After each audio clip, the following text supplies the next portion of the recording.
So good morning, welcome. It is my pleasure to open this event, which is the second joint event organized by four contact points of European Migration Network. So it's Cyprus, Italy, Greece, and Luxembourg, who are together organizing events on the topic of children and migration. So here you can see our agenda for today. We will have event of two parts. This is the agenda for the first part, and in the first part we will have presentations of two upcoming publications, one from the European Migration Network and one from PICUM. As well, we will have perspective on the topic from two organizations, European Commission and the Council of Europe, as well as a presentation from a Greek NGO, which will be more hands-on presentation of the topic. We will have a short break in between the two parts, break of 10 minutes. And there will be also two question and answer sessions, each of 15 minutes. So for the questions and answers, I would like to invite participants to submit their questions in the chat box and to also indicate to which of the speakers the question is addressed, as well as to shortly introduce themselves. For the participation in the event, so participants are muted and the cameras are turned off, not to disturb the presenters. And I would also like to remind you that the event is recorded and also live streamed on YouTube. So during the event, I will also provide you with the YouTube link where you can look at the event afterwards. So now I would like to pass the floor to Magnus Avelius, who is Head of Agencies and Networks Coordination Sector, and who is also the chair of the European Migration Network. And Magnus will provide a few introduction words for the webinar. Magnus, the floor is yours. Thank you very much, Sanne. And I seem to have some problem with my video. I don't know why, but I don't know if you can see me. But anyway, I apologize. As long as you can hear me, that's the most important thing. I had some connection problems this morning, but it happens to everybody, including the European Commission. Anyway, it's a great pleasure to have the opportunity to greet all of you and welcome you to this very interesting webinar. As you know, the European Migration Network has taken a great interest and will continue to do so, and that's my reassurances in the issue of children in migration, or as this particular topic is dealing with the actual aspects of youth in transition to adulthood in our member states. It is a very emotional topic. It's also a very sensitive one at that, one of the most sensitive areas in migration field, to be honest. And it's therefore a topic that a lot of organizations, a lot of people, a lot of European citizens have a view on. Most people have access to information in this area that is not always objective, and it's not always validated in order to give the factual information on what's happening across our member states in this regard. Has an important role to play here in close cooperation with many other key stakeholders, some of which are speaking in the panels.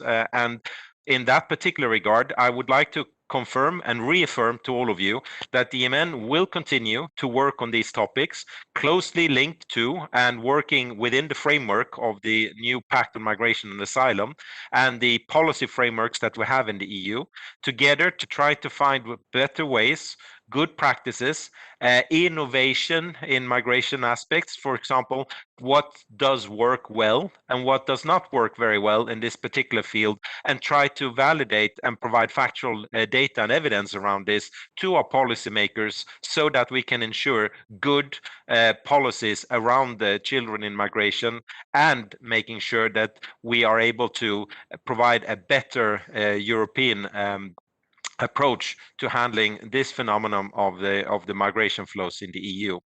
And therefore, this webinar is a great opportunity for us to learn more about this and also to pick up things or gaps perhaps where I have missed, or the European Migration Network might have missed one or two aspects that we should look further into in order to foster this better approach to handling migration flows or handling youth migrants in the European context. But it's also important, and this is what I would like to emphasize here in my introduction, that we also learn from experiences outside Europe's borders, that we have the courage to engage more closely with countries of origin, countries of transit, and can learn of countries of destination outside Europe's borders as well. I think the time has come to continue to build on what you will discuss here today and see how we can provide an uptake to that and make this available to our policy decision makers. So without further ado, I would like to wish you a fruitful and interesting event. I would look forward to your conclusions and recommendations, and I would like to thank all of you for attending, for presenting, and above all, for the work that has been carried out to make this possible. And I will be very interested in learning more about this issue. Thank you very much. I'll leave the floor back to you, Sanne. Thank you. Thank you, Magnus. Your introduction is very much welcomed. And not to lose any time, I would like to give the floor to our next presenter, who is my colleague, Mr. Adolfo Somaribas, who is Senior Legal Expert of the EMN National Contact Point in Luxembourg. And he is also the coordinator of the EMN Platform on Statelessness and the chair of the EMN Ad Hoc Query Working Group. And today, Adolfo will present the first key findings of the forthcoming publication produced by European Migration Network, Children in Migration. Adolfo, the floor is yours. Thank you, Sani, for the introduction. Let me see, I cannot share my content. I need you to transfer me the rights. Thank you. Good. Can you hear me? Yes, we can hear you, Adolfo. Thank you. Thank you very much, Sani, for the introduction. As you know, we have been working, like Magnus already explained, children in migration has been a very important issue for all of us, for the EMN, and since last year in 2019, the DG Home and DG Justice decide to request our collaboration in developing a questionnaire to produce a synthesis report to find the state of play of children in migration. This synthesis report will be published. We were planning to that be available now, but we are expecting to complete it with more feedback from NGOs. So this EMN synthesis report will be published in February 2021, and it was prepared on the basis of the national contributions from 26 EMN national contact points, including Norway. And like I said, this is based on a questionnaire that was developed between the EMN in conjunction with the European Commission. As I explained, there will be case studies provided by NGOs that will actually develop better the synthesis report. It actually maps the progress made by the member states in the implementation of the recommended actions laid down in the 2017 Commission communication on the protection of children in migration.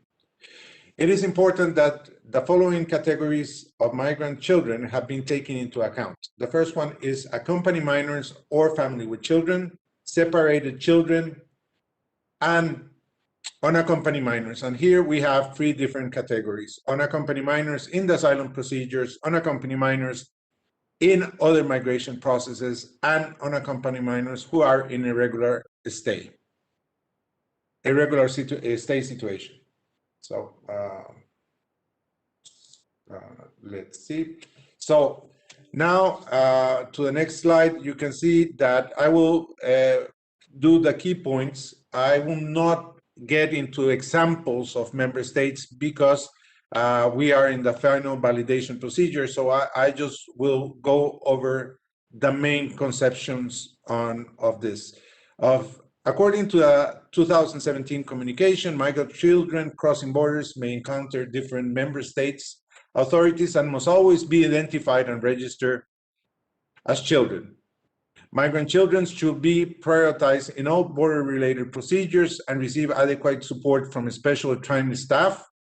And the identification of a person as a minor is of crucial importance as this can influence subsequent procedures and treatment due to the vulnerability. And this is because of the risk of exploitation and human trafficking.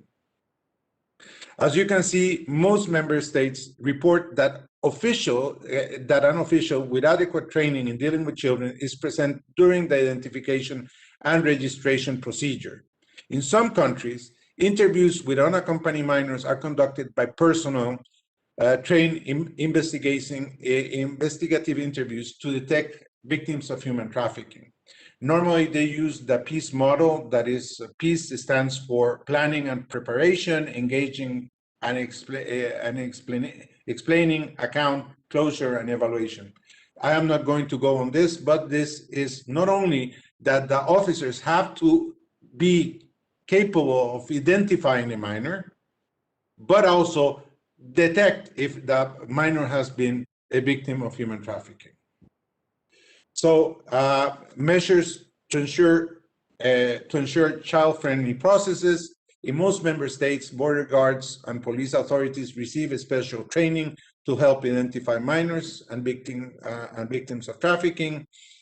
Member states generally reported that officials who perform the identification and registration make sure that the collection of biometrical data of minor is done in a child-friendly and gender-sensitive manner. In this sense, some of the good practices that we have detected is that the officers are wearing plain clothes, not uniforms, to not scare the minors, giving the children the time to adapt to their surroundings so they don't put the pressure, and having male and female officers to determine if the minor is more comfortable with one or the other.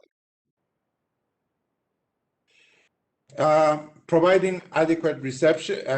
I also want to emphasize that when collecting the biometrical data, here, for example, is quite interesting that this biometrical data is only collected for children who are older than 14 years old.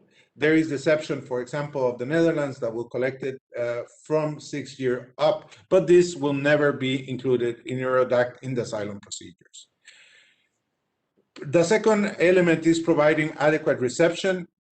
Reception conditions, according to the communication, says reception conditions should be in line with the EU acquis, including any necessary support services to secure the child's best interest and well-being, and this can include independent representation, access to education, healthcare, psychosocial support, and leisure and integration-related measures.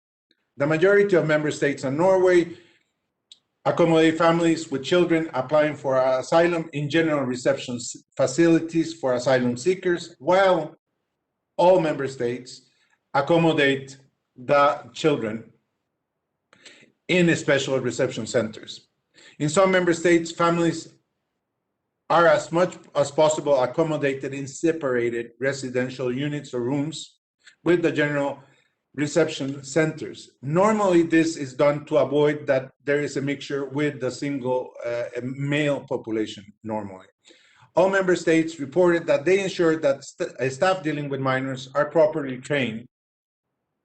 Some member states applied a strong accreditation procedure to avoid child abuse, and there is an ongoing monitoring of the quality of services and facilities. This is important because this monitoring in some member states is done by official bodies like the Ombudsman in Luxembourg, for example. In most member states, it was reported that the assessment of vulnerability is done without delay, and that this assessment is made based on the best interests of the child in order to put into place the required safeguards to guarantee the well-being of the child. However, this is a continuous assessment that has to be done through the entire procedure. Other methods used are reporting protocols, publishing guidelines, complaint and interview mechanisms with the minors to protect the interest. Also, I want to mention that there are alternative cares for unaccompanied minors. For example, locating the family members of the unaccompanied minors if they are in the member state. And also other alternatives of housing are foster care, group homes, hybrid units, semi-independent accommodation, but this depends on the age of the child. And this normally is not monitored by external body, but normally either by the social services or by the immigration service. What's going on here?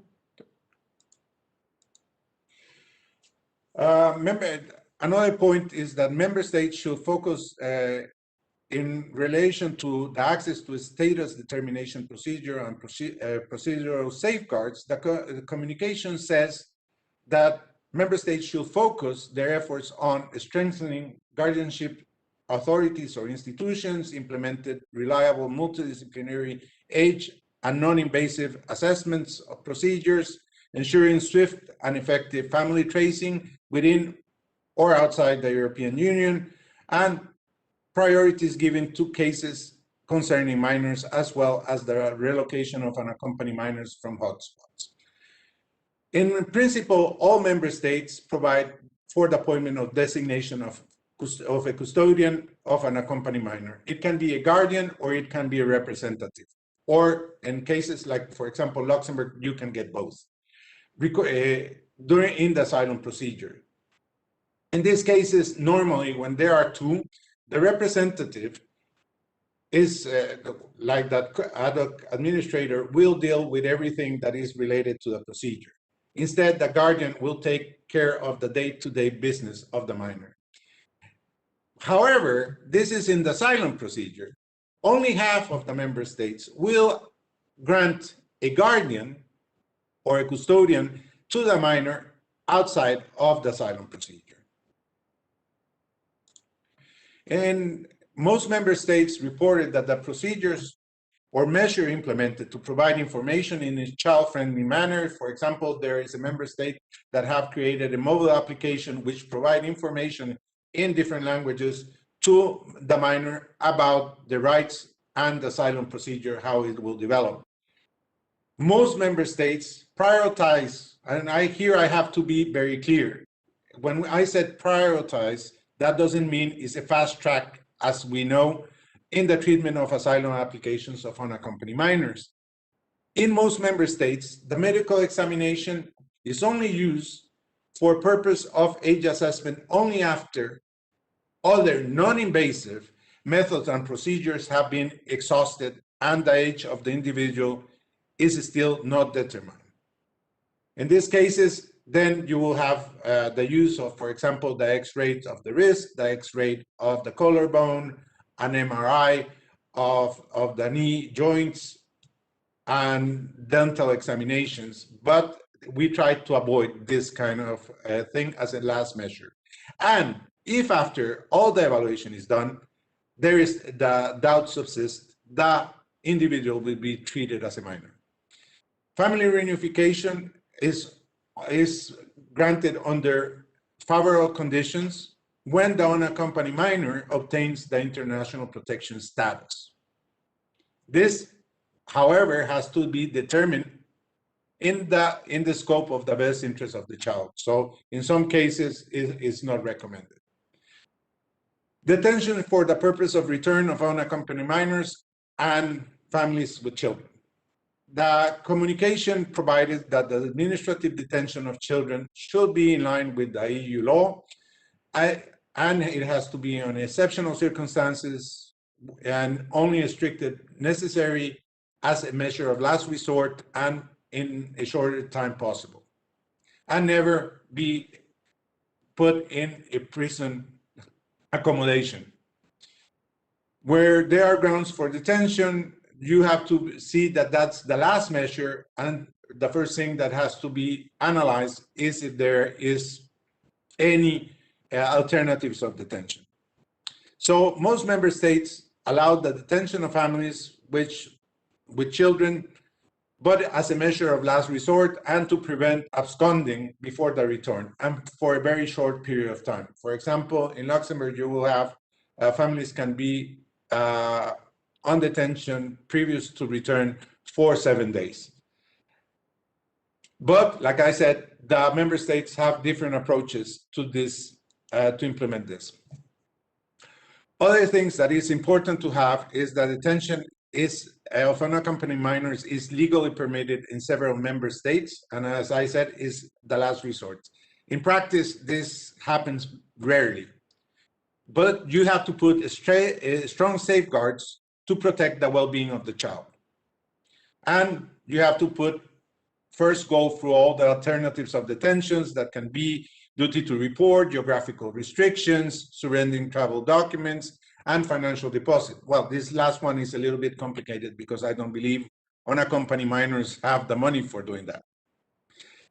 Voluntary and forced returns are foreseen for unaccompanied minors. However, they have to fulfill certain criteria. For example, in the voluntary return, it will be conducting a family assessment before the voluntary return takes place to see if the minor will be well received in the country of origin and he will not be mistreated. And we have to examine the return plan, probation of the reintegration assistant, and, for example, the assistant be accompanied in the traveling. So you don't put just the minor alone in a plane. No, it has to go with somebody. The same with forced return. All these measures have to be analyzed. Some member states, for example, reported, especially Bulgaria and France, that they have used funds for the development of alternatives to detention for minors, example, to develop specific facilities to help prepare for the return and to strengthen the social services system in Bulgaria, for example. Ensuring durable solution for minors, again, the communication said that we have to see the integration in the host country and resettlement and the family reunification and return to the country of origin. In relation to the first set of points, there has to be an importance of early integration to support children development into adulthood, and this is the topic of our conference today, and the use of resettlement and other legal pathway for children, particularly of the most vulnerable children. Why is this, and why the Commission insists on this? Because letting minors come through all these risky areas coming through the Mediterranean, from the Libyan desert, actually they are victims of exploitation and human trafficking. Member states generally do not have a specific policy or a strategy for integration of minors of migrant background. Normally, we use the general policies of the state or of general migrant children. Some member states reported that reception facilities, carriers, and representatives do a great deal of the work around the integration of migrant children and implement national programs promoting the integration of migrant children through sports, through other leisure or cultural activities. Sorry, Adolfo, you have kind of exceeded your time, so maybe you could conclude. Okay, I will try to do as fast as I can. So, like I said, in this of the transition of adulthood, there is no specific legal framework, neither in EU law or international law, covering the specific situation of unaccompanied minors turning 18. Once they turn 18, they are treated like adults if they are still in the asylum procedure, and if there is no legal ground, they can be returned. Generally, the unaccompanied children reach the age of majority. They require to leave the child protection system, and some member states transfer them to adult accommodation. Some member states allow those who turn 18 to stay in the care placement of child specific accommodation until they finish the school year, and in some cases until they complete their vocational training and higher education. And for example, the residence permit can be converted in some member states to a study or a work permit. And like I said, some member states carry out an assessment when the unaccompanied minor turns 18 of age to evaluate the young adult needs to elaborate an integration plan. And finally, some member states organize the transition to adulthood a few years before the unaccompanied minor actually turn 18. In the last thing I will say is that in what we found out is that there is no the data on children and migration is very dispersed and not aggregated and is not centralized. So I excuse myself for having extended. Like I said, this is a report that is more than 55 pages long, so I try to give the most of the information, and I will remain for any questions. Thank you. Tanya, the floor is yours. Yes, thank you, Adolfo, for this very broad presentation and also highlighting the challenge that we have with the data on the topic. I now would like to give the floor to our next speaker of this event, Anne Kaiser, who also participated in our first webinar on missing unaccompanied minors in the European Union. So Anne Kaiser started her career within Luxembourg's multilateral diplomacy at the permanent representation of Luxembourg to the Council of Europe. And since August 2020, she is seconded to the Secretariat of the Council of Europe, contributing to the activity of the Special Representative on Migrations. This includes coordinating the work of monitoring and intergovernmental committees on migration issues. Anne, please, the floor is yours. Thank you very much, Zanne. I will try to share my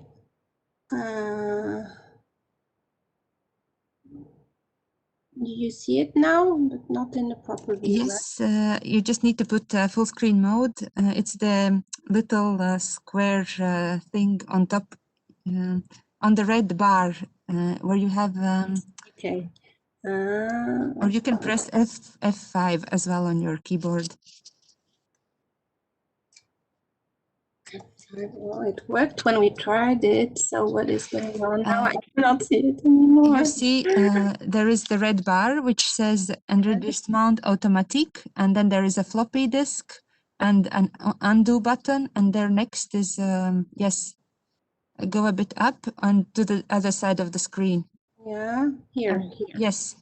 That's it. Thank you. I was looking into that. So sorry about this. Yes, I'm very happy to be back with you. Indeed, I did the first part of this interesting meeting on children in migration, and this shows the way we're going forward in enhancing the cooperation between the Council of Europe and the European Union through the EMN, and the EMN mostly in this case, on topics of common interest. So last time I introduced very generally the action plan and the work of the Council of Europe in the field of migration, which was a priority mainly between 2017 and 19, and we're continuing on this. And this time I will focus on one of the action, which is the work on supporting young refugees in transition to adulthood. So what is the rationale of Council of Europe's action in this?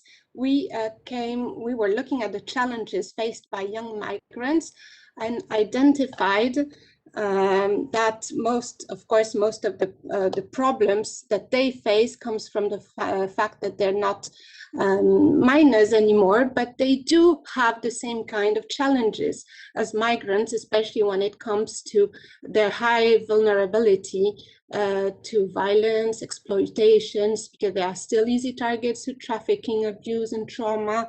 Especially young women, refugees or migrants are vulnerable to sexual abuse and forced marriage.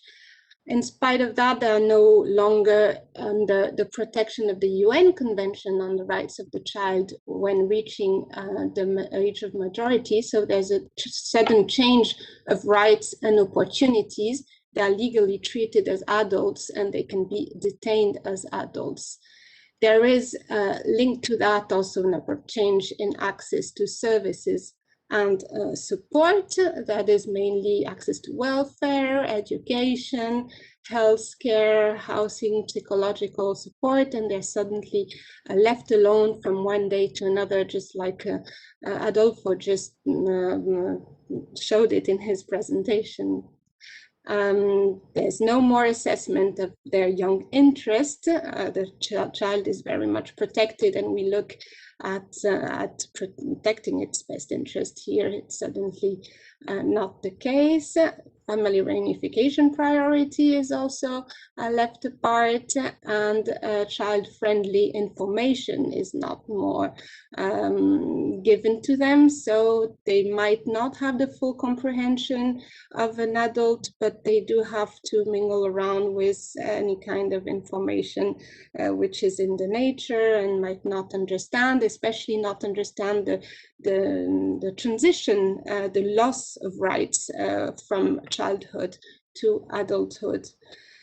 Their life projects, if they might have had some while they were children, are not taken through adulthood. There are no effective integration plans as there can be when they are children. And lastly, there's a real uncertainty and a lot of obstacles on their status.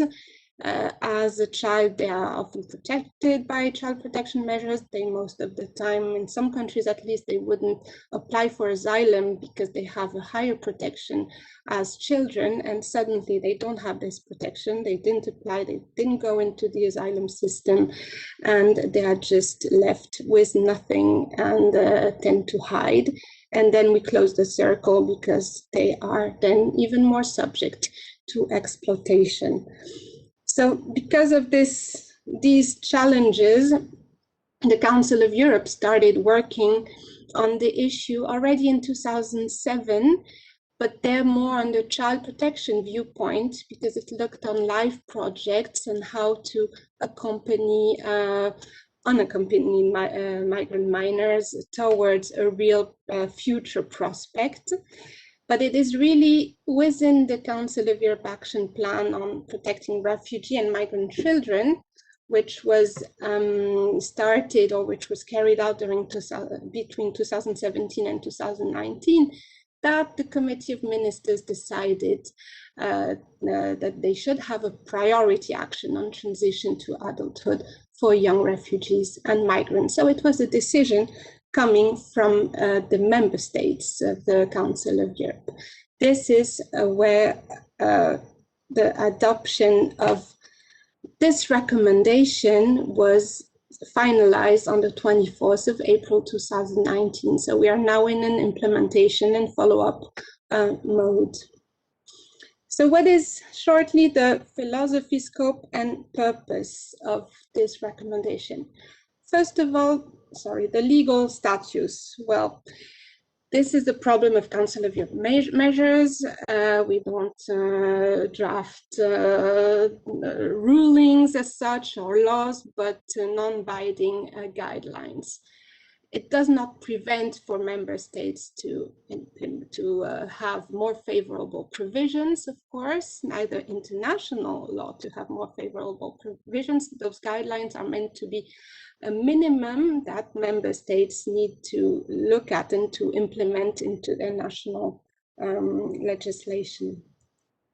The scope of this recommendation was an arduous topic during the negotiations, and regretfully there were two limitations that were introduced by member states.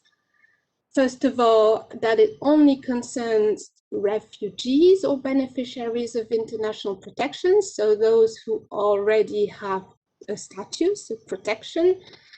and those who arrived in Europe before they were 18, so while they were children. It doesn't concern young refugees who might have got the status but arrived after their 18th birthday. So this is a limitation which was regretted because at first the first objective was to cover all migrants, whether they have had the status or not. In the recommendation, there is a line encouraging member states to extend it to asylum seekers as well, but it's not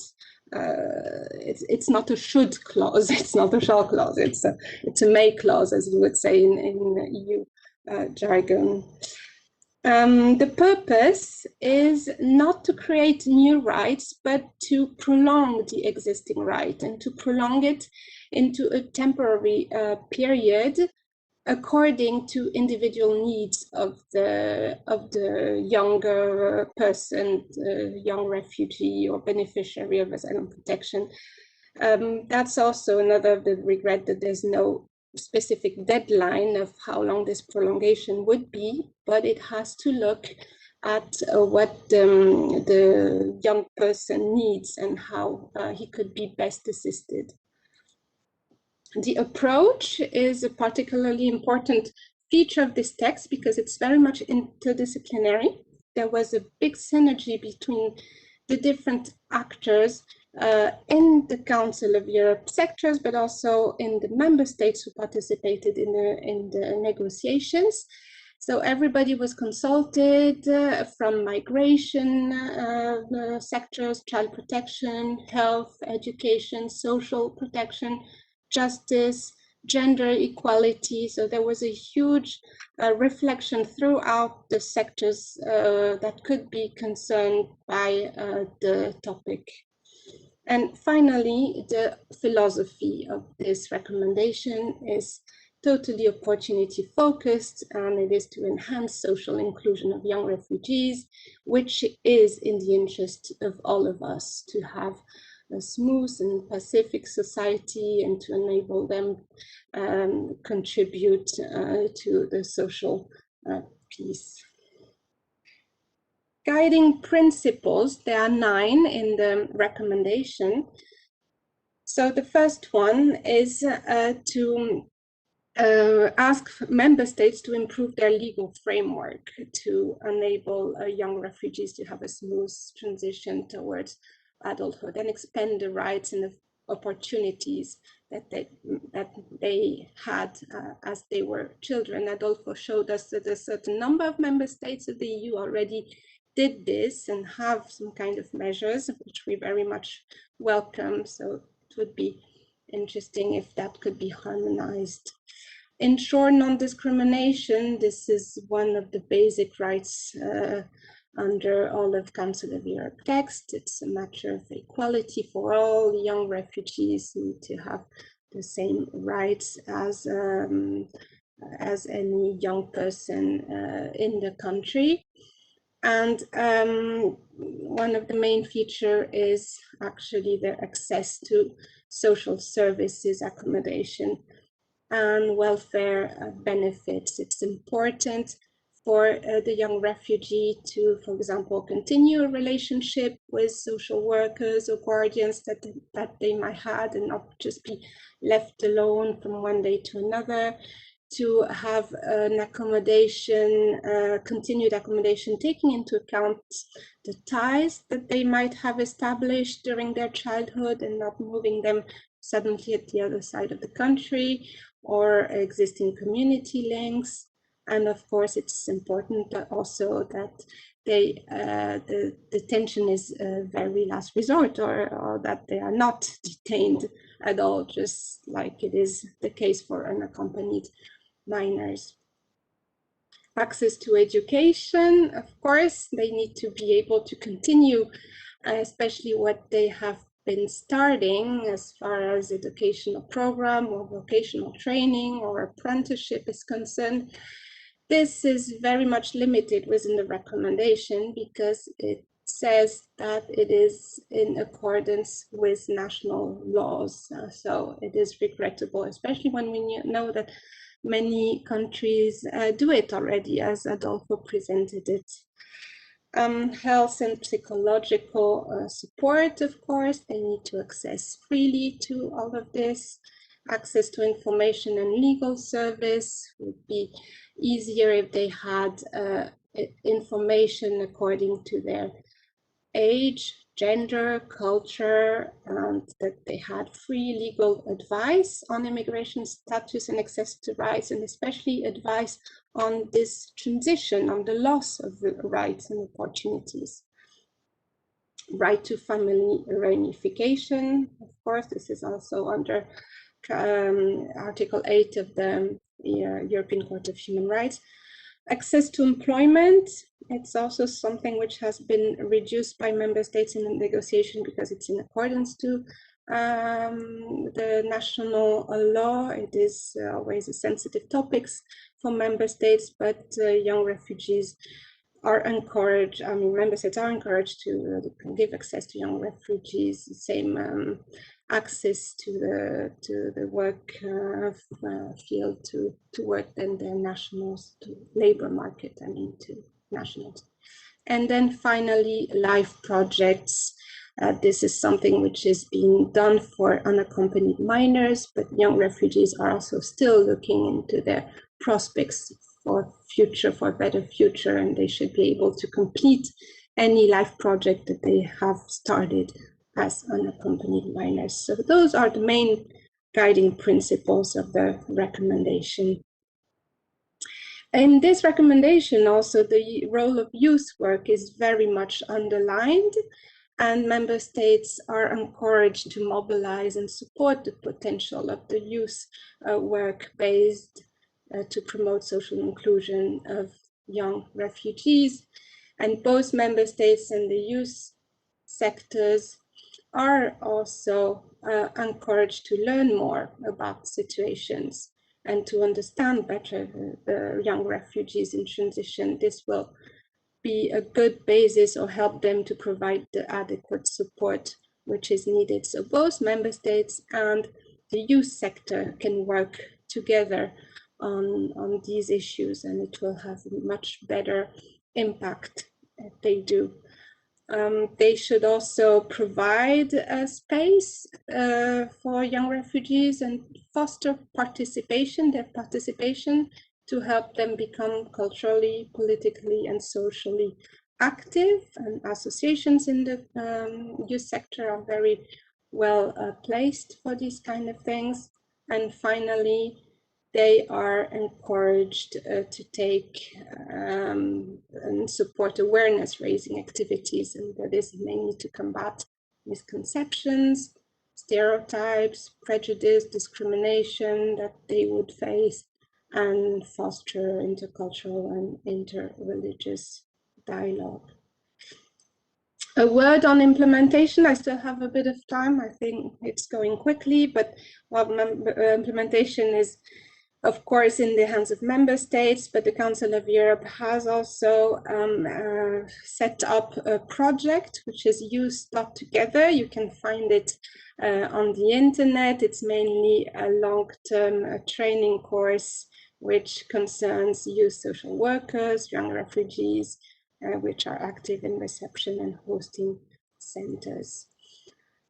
Outstanding issues, and this is where I'd like to draw a link with the work you are doing. So what are the problems we encountered when doing this recommendation? I said it already, but let me just underline the fact that it's non-binding guidelines is, of course, not very efficient. Council of Europe member states can get inspiration from those guidelines, but we have no means to enforce it. So this is where the EU has much more power and can bring it a step further if of course it is possible. The very limited target group was also a problem or a regret, and it could be extended to young refugees, to young migrants more generally, and not only to young refugees. The fact that the support measures have no fixed duration and that it is totally at the member state discretion is also regrettable. So it doesn't need to last very long, and it can be stopped at any moment. But they have, of course, this obligation to look at individual situation, which is reassuring. And finally, the fact that there are many limitations in the text and that especially the education, the measures concerning education shall be in accordance with national law. It almost will make annul the whole of the recommendation, because national law comes behind this international measure. So these are the findings that we had. This recommendation is a good basis, of course, and we're very happy that it exists, because as Adolfo said, there's not a lot of international or measures on this issue, but it is a first step and it can be taken as an inspiration to go further, because there is clearly space for more inclusive protection. Thank you very much, and I remain here for questions if needed, and please look at the website to get more information on this specific issue. Thank you, Anne, for your presentation and for joining us again for the second time. I would like to pass the floor to our next presenter of today's event, who is going to be Roos-Marie Manden-Bogart from PICUM. So she joined PICUM in 2020, and she previously worked on the thematic area of detention and return. And prior that, she worked on issues related to free movement rights, as well as on alternatives to detention in the migration context. Roos, the floor is yours, and I think I will share the presentation for you. Yes, that would be great. I'll need your help a little bit. Yeah.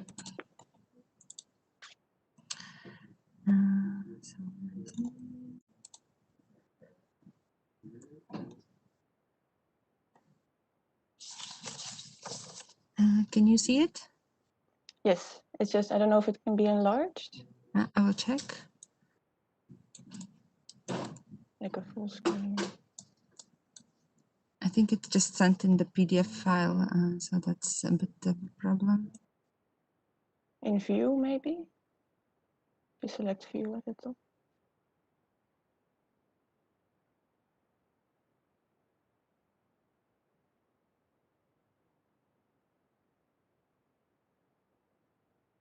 Full screen mode. Yes, perfect. Thank you. Yes, thank you very much for the invitation to join the webinar today. Maybe to briefly introduce PICUM for those who may not know our organization. We are a network of more than 160 organizations that work to advance the rights and improve the situation of people that live undocumented. And as PICUM, we have been conducting internal research on the issue of aging out for the past few months, as we foresee a publication for this year. So what I will be presenting today are some preliminary observations and results. So I would therefore also like to make a disclaimer that they might still be subject to change on the basis of further research and also further input that we expect to receive from our members, just for your information. So to maybe go to the next slide. Yes, I'll briefly explain the scope and the aim of the research, just for you to have an idea. So the analysis currently includes the UK, Irish, Belgian, Swedish, and German context. And we are still looking into adding other country profiles to this as well, depending on the quality of information that we are able to find. So we'll see as we go ahead. But the aim of the research is to look at both policies and practices. And we've done this through desk research as well as a survey among our members in these respective countries to hear from them how policies are implemented in practice, what challenges they face, and also what recommendations they would suggest on the basis of that. And maybe for your information, our research addresses both accompanied and unaccompanied children. And we more specifically look at children that have an irregular or possibly a temporary status by the time they reach the age of 18, and the challenges that they face at that moment. Next slide. Yes, so some of the main elements that we try to look into in our research is, first of all, national and local measures that might be in place to support undocumented children that reach the age of 18. Furthermore, also to what extent these children are perhaps prepared for their aging out, if there are any supporting projects going on that support the child when they reach the age of 18.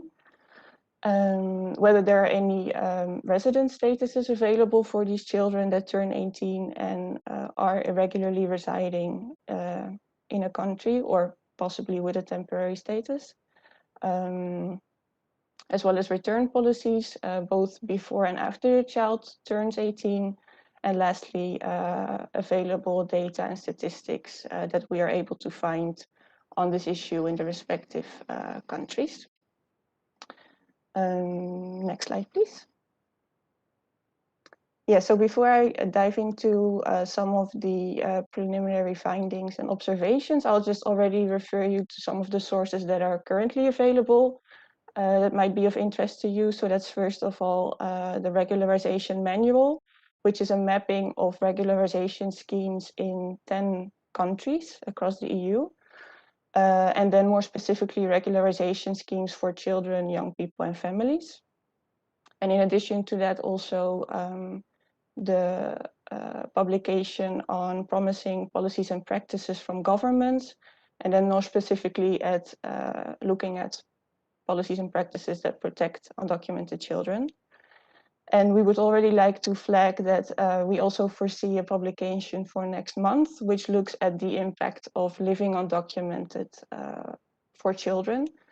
So we look at various elements of their lives, for example, their school life, their family life, living in poverty, and how these elements interact in the life of an undocumented child. So we're happy to disseminate this as well once it's available to you. Yes, perfect. So first of all, I would like to share some data that we've been able to find. As was already mentioned before, data on this topic is very difficult to find and not comparable across countries. So here are just some examples of what we were able to find for different national contexts. So first of all, in Germany, over 5,000 children in the age of 16 or 17 years old had a Duldung status by June last year. And this Duldung status is actually a temporary residence permit that is available to both unaccompanied and accompanied children, but it is a temporary status. So it just indicates the number of children with this temporary status that nearly reach the age of 18. So this does not include, for example, children with an irregular status. That number would be, the total of that number would be higher, of course. Furthermore, in Belgium, on average, 1,353 unaccompanied minors have arrived that had the age of 16 to 18 years old. And this is an average of yearly arrivals in a period of 2005 to 2012. And to provide some more recent data, we were able to find that 359 and 314 unaccompanied children had enrolled in a special status determination procedure in 2018 and 2019. And this procedure is also referred to as a durable solutions procedure. It's an optional procedure for unaccompanied minors that arrive in Belgium to determine a durable solution for their situation. And then lastly, I hope people are still able to see because my screen sometimes gets a bit blurred. I think it works. And lastly, in the United Kingdom, it was estimated that around 215,000 undocumented children below the age of 18 live in the UK, as well as 117,000 undocumented young people in the age of 18 to 25. And this is an estimate from April 2017. Again, these are some of the data that we were able to find to give a little bit of an indication of the size of the group of children that we are talking about today. But it is in general very difficult to find this information. To the next slide, yes, thank you. As I mentioned, one of the other elements that we look at is to what extent children are prepared for their adulthood, the fact that they reach the age of 18 and lose certain rights and access to services. It is, of course, very important that these children are prepared and supported throughout this transition to adulthood, both before they turn 18 as well as after, because it cannot be expected that children become self-sufficient from one day to the next on their 18th birthday.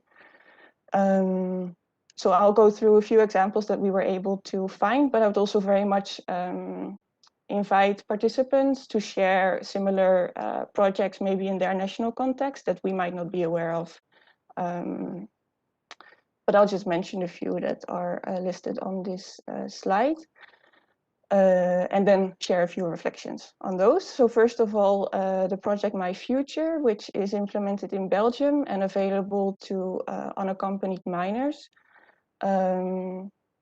It is a program that they can participate in on a voluntary basis, of course, and they are informed about their future possibilities and empowered and supported to make an informed decision about this, as well as work on their resilience and perhaps other vocational training that they might want to follow. The process is adapted to each individual circumstances and runs until the age of 18. Then two examples that we were able to find in the German context is first of all the Hilfeplan für Sprach. This is available to children that receive support from the youth welfare system. So both accompanied as well as unaccompanied minors can make use of this service. And it's basically regular conversations with their supervisor as well as the youth welfare office, to also assess their personal development, their circumstances, and their plans for the future. And there's a checklist available also, which was initially developed for refugee children, but can also be used for children that have another status, to kind of make sure that they go through, that they address all the relevant items that they should consider when turning 18. And in addition to that, there is a youth migration service, which is sort of an independent service that children as well as their parents and also stakeholders can approach for support and information. So they're mostly targeting migrant children and youth in the age from 12 to 27 years old. And they focus a lot on access to education, to training, and to internships, as well as integration into the German national context. And I should also mention that they provide online consultations in an anonymous manner in various languages. And then lastly, in the United Kingdom, they also provide a leaving care support program, which is available to unaccompanied minors and provided by local governments that provide a support program to develop a so-called pathway plan with the child and a personal advisor. And this service is extended beyond the age of 18 and can possibly be extended until the age of 24 if the young person is enrolled in full-time education. So as we can see from these examples, the fact that children need to be prepared for their aging out is quite well acknowledged in policies, but we do still observe some limitations. For example, the fact that they can only enroll in such support programs until the age of 18, or that it's, for example, only available to unaccompanied minors who are usually enrolled in some type of institutional care, while unaccompanied minors might not be as well informed about this availability of services, or might not be able to access it depending on the national context. To go to the next slide, please.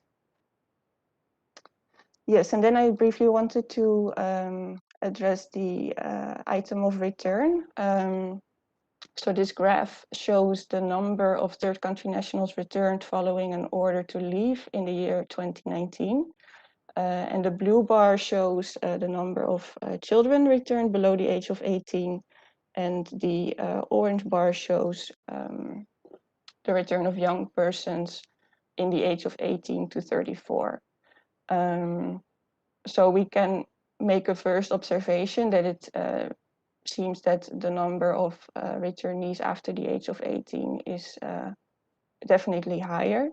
I should also add that for the UK context, the Eurostat database does not provide any numbers, but we have found various media outlets that have covered this same issue, confirming that in the United Kingdom, children that were under the age of 18 were kind of left in limbo and were returned even to unsafe countries like Afghanistan and Somalia and Sudan once they reached the age of 18.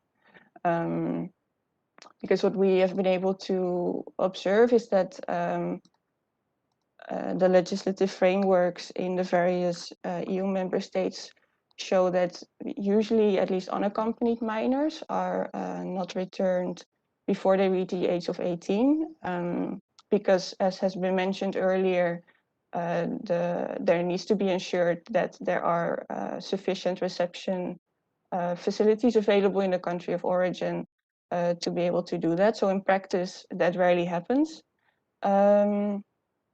So probably the number of children under 18, yes, I'll keep it short. In this graph are mostly accompanied children. However, solely based on this graph, it's not possible to say that once children reach the age of 18, they are returned, because the category of 18 to 34-year-old persons is too big to make that statement. But what we have observed in policies as well is that there is kind of an incentive for states to do so, because first of all, return of unaccompanied minors is difficult before the age of 18, because reception facilities need to be in place. And secondly, that it's currently not obligatory for states to provide a decision on the residence application of unaccompanied minors before the age of 18. So that kind of, leaves room to postpone these applications and not give a decision until the age of majority has been reached, which is not in the best interest of the child, as the European Court judgment of earlier this month has confirmed as well, who also said that if a child after the age of 18 is returned, that there should still be sufficient reception facilities in place, and that this should always be in the best interest of the child before a child is returned. So to maybe go to the last slide to conclude some of the observations mentioned earlier, some of which also reiterate points that were made earlier, for example, the lack of data on this issue, and then especially of accompanied children have we observed, which is linked to the third point as well, that accompanied children seem to be more overlooked in policy and research. And the fact that, to assume that the support of parents is enough to facilitate this transition to adulthood is probably not sufficient. So there could be more attention for this particular category of children. And in addition to that, we've seen that the care of undocumented children is mostly arranged at the local level, which implies that there might be a lot of variety in practices, even both within countries as well as between countries across Europe. And lastly, the point that I made earlier, that unaccompanied children are often left in limbo until the age of 18, when deportation is legally possible without the requirement to ensure proper reception facilities. However, a durable solution should actually be found before the child reaches the age of 18. We also developed some guidance on this to consider the best interest of the child in return policies. And I would like to reiterate that if a durable solution has not been found that is in the best interest of the child by the time the child reaches the age of 18, this procedure should not be stopped and should continue until a durable solution is found for that child, as was confirmed by a judgment earlier this month. Yes, so I'll just conclude with our contact details. We're happy to receive more information from your respective national contacts.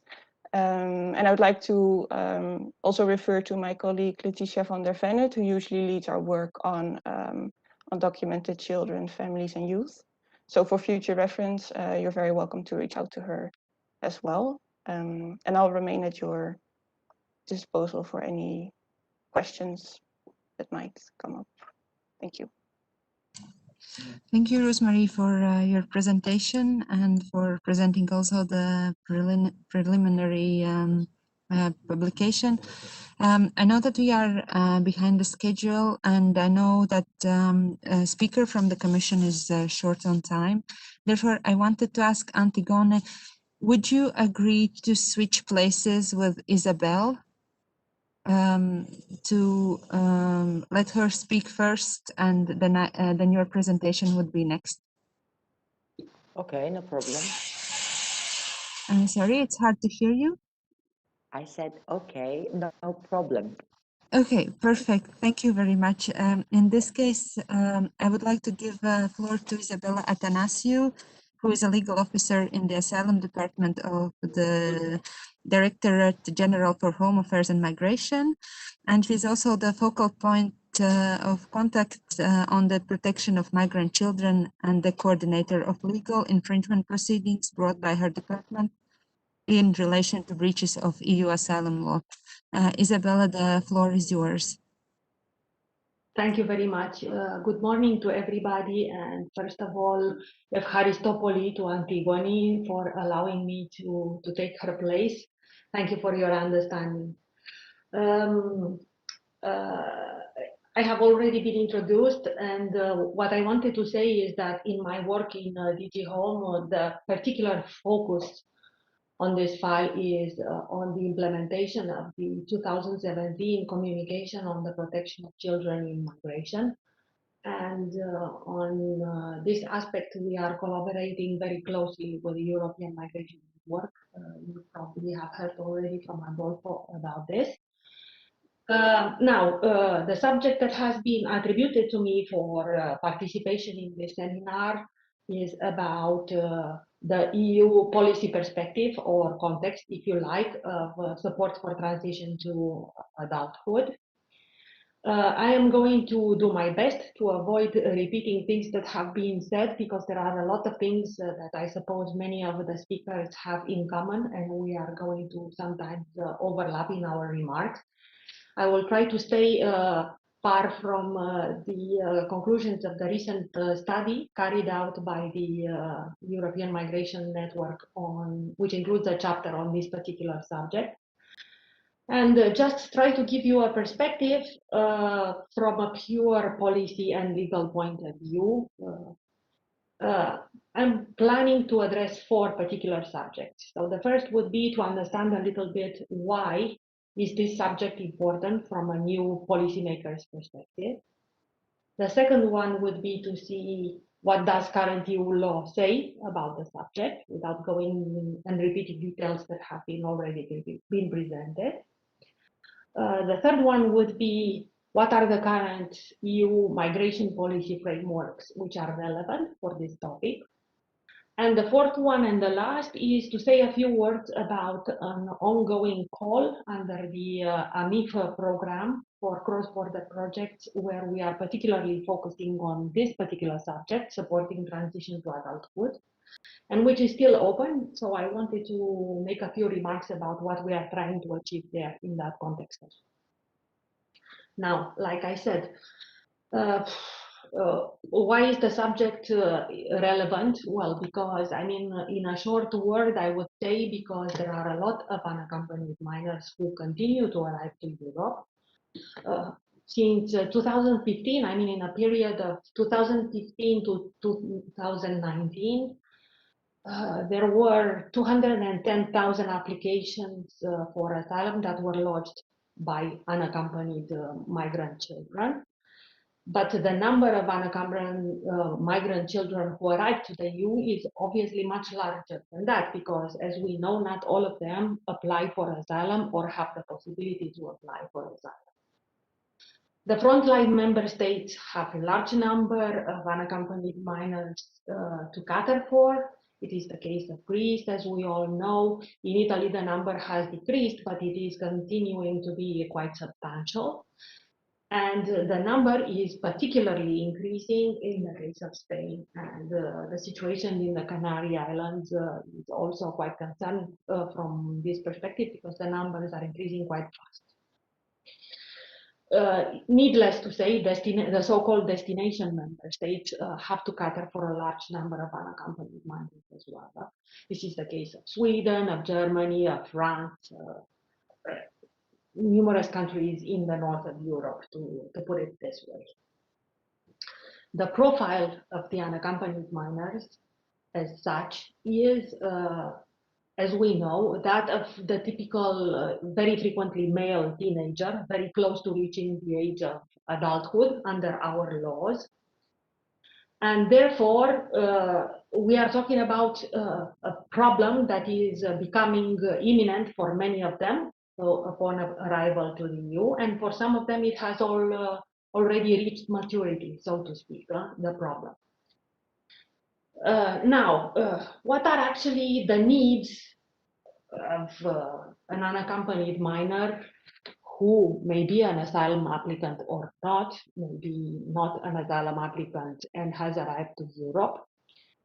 Well, these are very well-known facts, but one could refer mainly to 5 different issues. So, first of all, there is an abrupt loss of the guidance and support that they received previously from the legal representative or the guardian.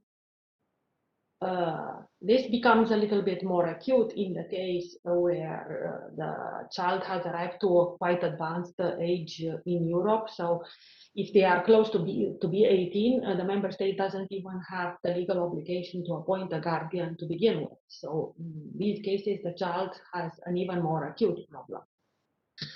Then there is the difficulty of being regularized after turning 18 for those who are not eligible for asylum or who haven't applied. There is the difficulty to continue your education or your training or to access the labor market when you turn 18. There is a difficulty to secure proper accommodation. Difficulties to find housing on the real estate market in the absence of guarantees that normally an European would have. And the discontinuation of a kind of support that the child was receiving until turning 18. So, for example, a psychosocial assistance that was specifically tailored in reception facilities for the children, and so on and so forth. Now, all these different kind of problems require for a type of support that European law is not obliging member states to do. So it is an optional, if you like, from a legal perspective, the provision of support to transition to adulthood once the unaccompanied minor turns 18 is not a legal obligation. It is so far optional and a policy recommendation. If the unaccompanied minor was an asylum applicant, we know what is the applicable law. So there are specific legal guarantees that apply throughout the asylum procedure and in relation to the asylum procedure until the child turns 18. From the moment when the child turns 18, those legal guarantees are no longer applicable. So from a purely legal perspective, this is the situation. There is an abrupt discontinuation of the legal guarantees that were available for the unaccompanied minor until turning 18. If the child is so-called irregular, therefore not being an asylum applicant, and not being regularized by the member state where he or she is present under any other different grounds, then the child is subject to the rules of the return directive. And there you have a quite variety, as we have heard by previous presentators. There is a variety between the member states because there are member states who have a legislation whereby no child is considered to be illegal. To give the example of France or the example of Italy, which means that even if you are not asylum applicant, you are nevertheless not considered to be illegal on the territory because national law provides for your protection and for not being considered illegal as such. Obviously, in such cases, the problem shapes up when the child turns 18. So after that, they lose the protection that they were having from national law, and they may become subject to return rules, as we have heard already. There are, on the contrary, other member states where no such protection is given to the child who arrives illegally to the EU and who is not eligible for asylum. So there, from the legal perspective, from the EU rules that apply in full are those provided for in the return directive, with the associated guarantees, which means, I mean, very briefly, that the unaccompanied minor can be subject of a return order. As we have already heard, the return order has to be taking into account a best interest of the child assessment, so it must be based on that. But the return order can, in principle, be issued while the child is still under 18. So there is no obligation to wait until the child turns 18. And then, obviously, there is a difference in the practice between member states. Probably you have heard about this already as to when it comes to the implementation of the return order. What I wanted to refer to now is, without repeating a lot about the return rules which are applicable, because I think many speakers have already covered the subject, to make a reference to a recent judgment that has been issued by the European Court of Justice. The number of the case is 400, if I don't, just a second, I will look up at my notes to give you the correct reference. The reference of the case is C 441/19. It is a case referring to a situation that happened in the Netherlands. And in this particular case, the court reiterates the obligation of considering the best interest of the child before adopting a return order for an unaccompanied minor, and for the carrying out of the for the implementation of the return order if it has been issued. In other words, the court explicitly says that the authorities have to assess the adequacy of reception facilities in the country of return before issuing a return decision to unaccompanied minor, and not just before carrying out the removal of the unaccompanied minor. It is an important clarification because, as we know, in the past, sometimes return orders were issued, but they were not being implemented. So the authorities were waiting until the age of 18 to put them into practice. What does it change from the perspective of the child if we are going to abide now by this new jurisprudence? Well, actually, I think that the cursor moves in time. So basically, we might be confronted with a situation where the member states will wait to issue the return order until the child turns 18. So instead of doing it immediately, they will wait until the child turns 18. It's needless to say that from the perspective of the child, this can be a little bit of an uncomforting situation, to say the least, because it prolongs the uncertainty on the future perspectives of remaining in the country. This is the danger that I see. I hope it is not going to materialize, but I think that it is by no means desirable to postpone the uncertainty that the unaccompanied minor is confronted with until they turn 18. This is to say pretty much about the law. I have also mentioned that very importantly under the Asylum Procedures Directive, there is a specific provision which allows member states not to appoint a guardian to an unaccompanied minor who is close to turning 18. And in such situation, we cannot even talk about continuing support because there was no support in terms of guardianship and this kind of guidance to begin with. So that is an additional hurdle. From a purely policy perspective, coming down to the third subject very quickly, basically what we have practically at the moment is two sets of migration policy frameworks. The first one is the 2017 communication on the protection of children in migration. And the second one is the recent action plan on integration and the recent plan on action plan on integration 2021-2024. It was adopted in November last year. Both of them make explicit reference to the fact that we recommend at the EU level to continue support to finish education or vocational training for the children who have already initiated this path prior to turning 18. And we also recommend that such path be initiated for them before turning 18. In other words, to initiate a path that will allow in the future the continuation of support to finish education and in the case of vocational training, the same.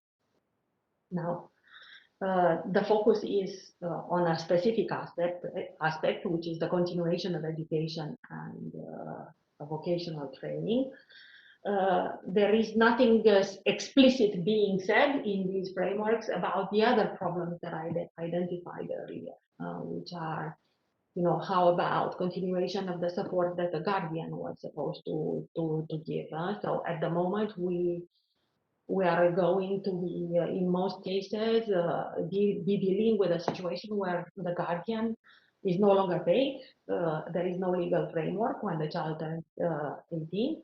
And there will be basically voluntary work on behalf of the guardian if he or she is willing to continue that kind of stuff. Supports to obtain accommodation is basically depending on support from the civil society organizations who are intermediating. And the same can be said about the discontinuation of support, psychological or mental health or other kind of assistance that we talked about earlier. So this is just to say that the current policy framework is addressing the issue, not in a very detailed manner. There is a focus on education and continuation of training and education. There are other needs which need to be covered as well. I wanted to just briefly mention that when I did a small research on this topic, I discovered to my amazement that the topic of the need to support transition to adulthood for migrant children is not a new subject. It has been on the table of policymakers for the last 20 years. And basically, by looking at the evolution of the policy documents that were adopted, either in the EU context or in the parallel context of the Council of Europe, you will see that, to put it this way, we haven't advanced very much in terms of law and actual programs, and the recommendations are sort of like the same since about 20 years ago. This is some food for thought, I think, for the policymakers. The final words are about the ongoing call of AMIF 2020. We have a priority on children in migration there. And this year, we are trying to select programs that facilitate exchanges of best practices or training of staff working to support transition to adulthood. It's not a very big budget. It's 1.2 million. So we are going to probably be able to select 2 or 3 good cross-border projects from different member states. The call is open until the middle of February. So if you know organizations who are interested to present the proposals, please, by all means, spread the word. I thank you very much. Dear Isabel, thank you for your intervention. I sent you a message in the chat box as there were participants asking for the ruling link. I just want you to verify if it's the correct one. I will repeat the number so that it is case C441/19. So you can find it in the 441/19. Thank you very much. You're very welcome. I would also like to give the floor to our next speaker, and thank you once again, Antigone, for switching places. So it's going to be Antigone Liberaki from Greece, and she will present on non-linear journey to adulthood, a view from Greece. The floor is yours. Thank you very much. Thank you very much for the invitation. It has been a very interesting discussion so far. Let me share my presentation and let's take it from there. My title is A Non-Linear Journey to Adulthood, which resonates very well with what has been said so far. And I'm going to try to offer a view from Greece and from the work we do at Solidarity Now. Let me be very fast in the general stuff. In the question, what makes it so difficult for a vulnerable child to reach adulthood? The obvious question is, the obvious answer is that reaching adulthood requires different tools and different time frames for different children. This applies to all children. It applies to migrant children too. The key is to imagine a future and to set goals, and for children to become not only carriers, but also co-shapers of these goals. And in fact, our problem for all of us who work on the refugee, with refugee children, is that it is very difficult to freeze the life of the child and its own needs. The child cannot be put on hold. So its development needs cannot wait for an emergency situation to conclude. Bureaucratic procrastination is especially pernicious to children. And it remains a fact that children do not and cannot and should not develop in isolation. So being a refugee anyway hurts a child's development in all of its dimensions: uprooting, disruption, insecurity. And it remains a fact that the unaccompanied minors are especially vulnerable because they lack by definition a supportive family network. So although everybody agrees that adolescence is in itself a transition phase, the cutoff point of the 18th birthday brings along legal challenges, which are mostly pertinent but not exclusive to asylum rights. discontinuity in education and difficulties in accessing labor market, exactly as the previous speaker mentioned, and also psychosocial changes associated with anxiety and which are being exacerbated by prejudice and discrimination.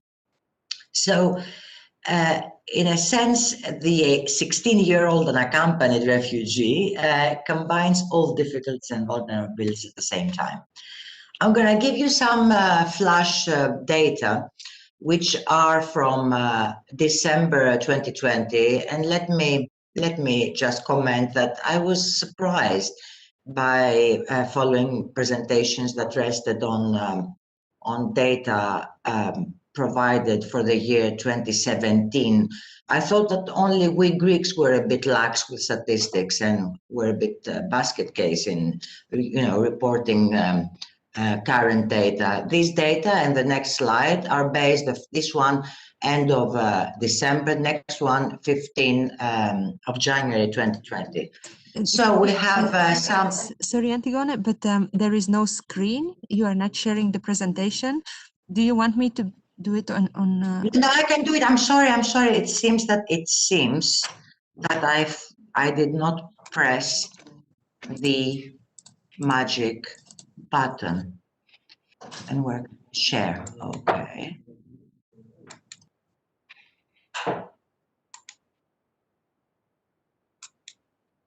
Can you see it now? Yes, now it's good. And just full screen. Okay. Yeah, and then yes. Perfect. Okay, let me just proceed. So here we have the basic data for refugee and migrant children. 42,500 refugee and migrant children across Greece by end of December 2020, of which 5,041 unaccompanied. 13,000 between the ages of 4 and 17 are enrolled in formal education. I'm talking about all children, refugee children, not only unaccompanied, as you can understand.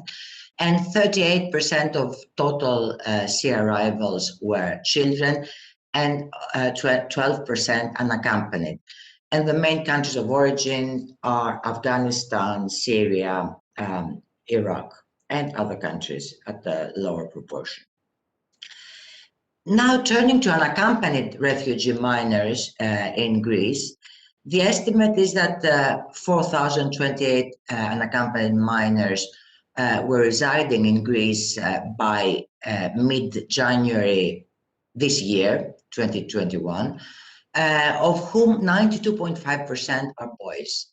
So there is a vast majority of boys, and only 8% of them are under 14. So we're talking about the population of adolescent boys who are facing all the uncertainties for their future. Almost 1,000 children live under precarious and dangerous conditions. And in early 2020, 1,700 unaccompanied minors resided in reception centers. And this has improved, of course, but still there's a need for long-term accommodation, which is appropriate. So this transition to adulthood presents complexities and challenges and opportunities, and I'm going to present you a bit what we do with these children. So our work on the ground consists of four main themes. The first is we work in transit hubs for unaccompanied minors, actually 3 hotels in northern Greece, which host approximately 172 minors, all of them relocated from the islands of the northern Aegean and from the Evros border.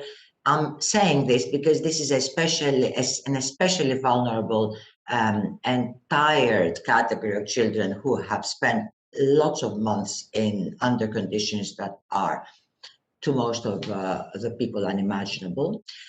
Our second area of work is the supported independent living apartments, where we offer children, unaccompanied children between the age of 16 and 18, in urban centers the opportunity to live in apartments, 4 children for each apartment. Our capacity, the capacity of our apartments is 48 right at the moment. Third, we have been running a guest house for young adult refugees, 18 plus, in Athens. And we have more than 3 years of experience on that. So it is important to, I think it is important to talk about it. And then, of course, we have a special priority on employability, because we feel that this is a tool, a weapon to help young adults to become and remain independent. So in the transit hubs, the idea was to provide safe spaces for unaccompanied minors while their papers were being processed and while their application for relocation or for family reunification was taking place. So the key challenge that we have been facing is that these children are living in a state of flux and uncertainty because their horizons are very short term. They're somehow frozen in a waiting room for the next step to materialize, and there is very little space for them to make everyday decisions: what they eat, what they learn, what they wear. So this is the general crux of the issue, but it would be I would be amiss if I did not also mention the complications brought about by the pandemic, not so much in terms of children becoming ill, which is also a possibility, and we are definitely facing with sick children very often, but mainly the difficulty that they face to interact with the local society, the host society, which is fundamental for their well-being. So our key objective has been to articulate their voice and to win back agency for them. I mean, the feeling that they can decide, they can make things happen to them. So it has been very important in the various groups that we have formed to and strengthen the concepts of justice and accountability and involve the children in long, hard, but very fruitful discussions around the issues that arise, very often conflictual. So the last thing I would like to mention on these transit hubs is that how crucial it is to have a welcoming host community around the hotel or the hub or the shelter. This sounds very simple, but it's not as simple as it sounds, because we've got, in Greece at least, a very negative experience from other transit hubs where locals can become extremely hostile and intolerant to young refugees arriving in their territory. Having foreseen this kind of reaction, we started having discussions and one-to-one meetings and open participation in open local meetings in the municipalities. We were planning to have our hubs weeks before the children arrived, because we felt that no matter how good our work might be, the hostility of the surrounding environment can be toxic and can undo all the good work that we're doing. So it was not easy, but our experience shows that it's doable. It is fundamental to win the hearts and minds of neighbors. And it is not easy, but it can be done because in the end, appealing to common sense and their own values can always pay off. So this is a picture of the children taking a walk in the area of Belvedere-Kozani. The lessons learned from our involvement in the hubs is that it's very important to allow space for the children to make decisions. It is important to spend as much time as possible in order to to talk to them, to be with them, and to build a sense of community, trust, and understanding. We have been trying a variety of responses vis-a-vis offending behavior, which is not very uncommon.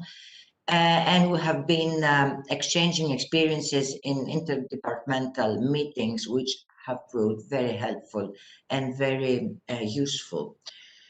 COVID-related social distancing has been our unforeseen enemy in the past few months, because quarantine restrictions have sort of robbed us from the possibility of giving the children the opportunity to participate in what's happening in the location where they are hosted.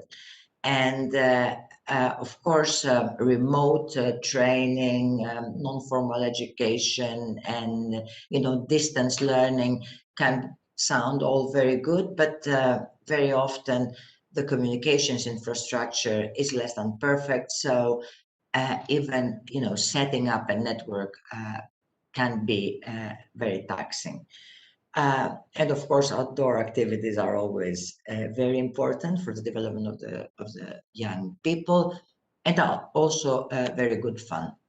Now, the second branch of our activity refers to supported independent living in apartments in Athens and Thessaloniki.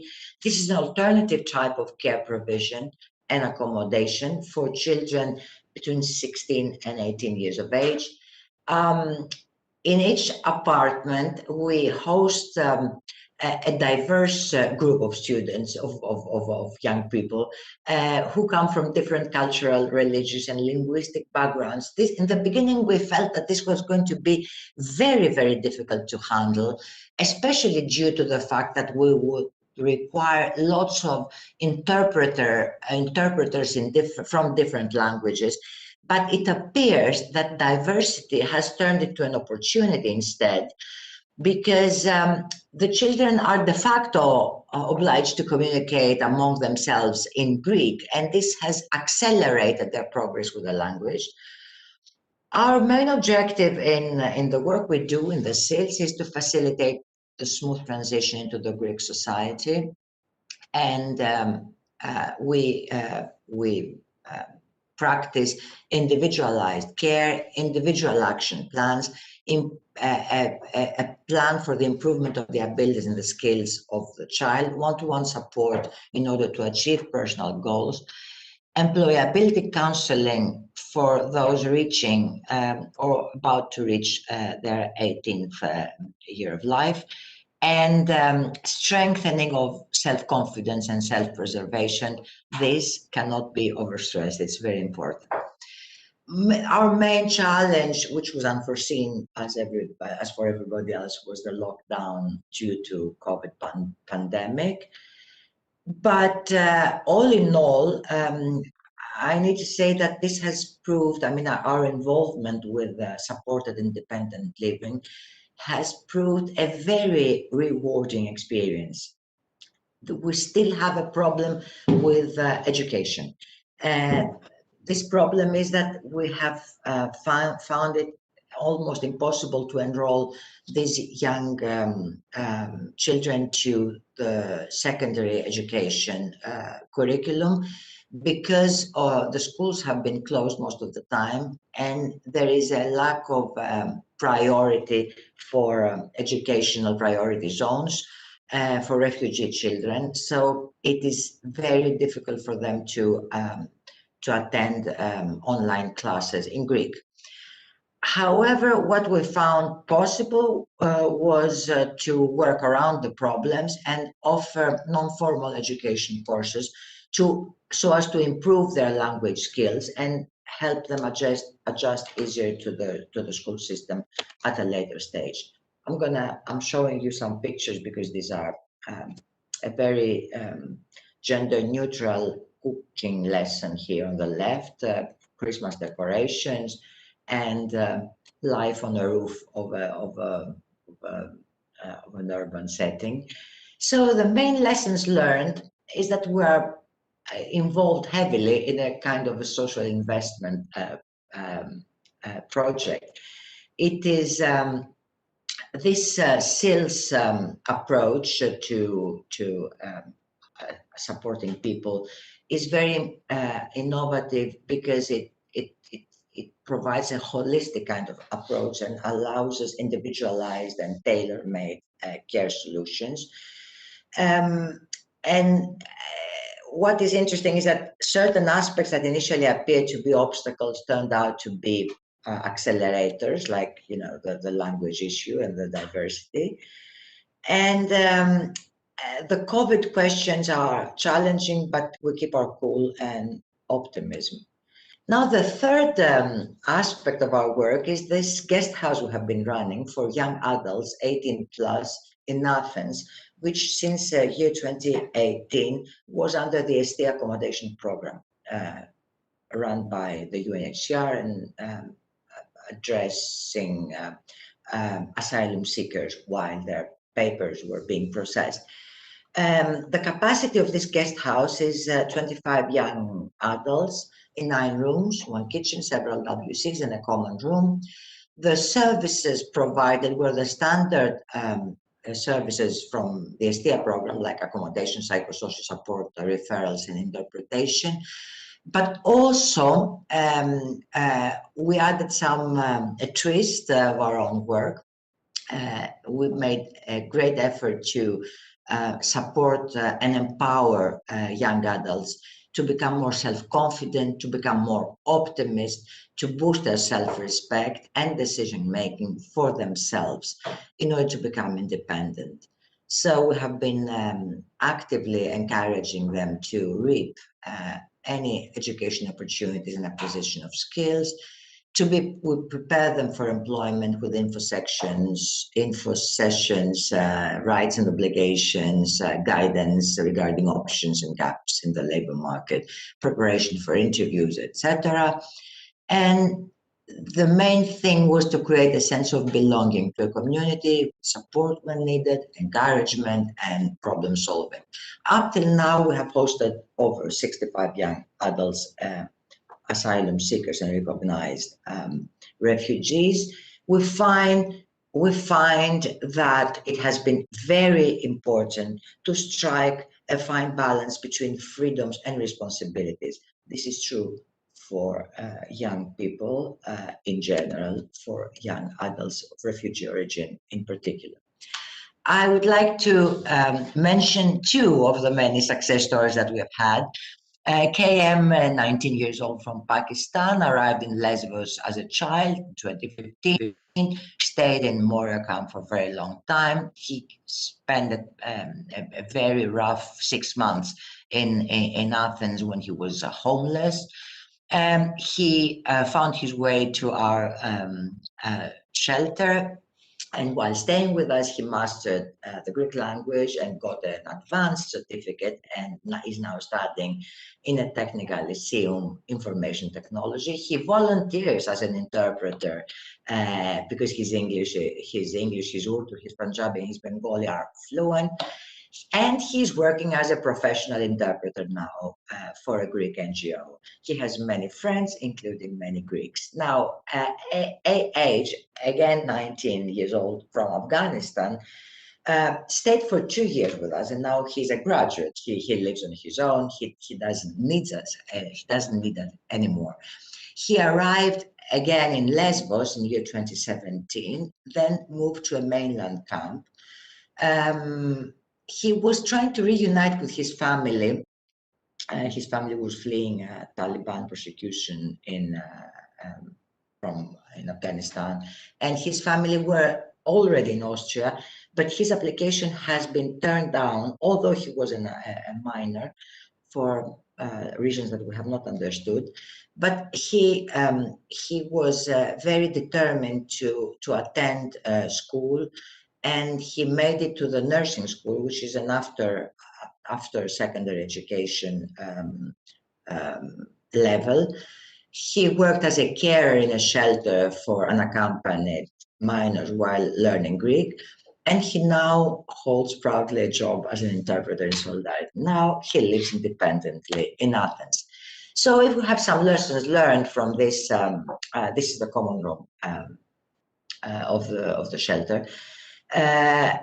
The most important lesson learned is that freedom and trust pay off, and empowerment and independence are not unattainable goals, even if they are demanding. 15 young beneficiaries so far have successfully transitioned to economic independence and live on their own. 12 beneficiaries managed to find and keep a job. 2 young adults found their way to higher education in Greece.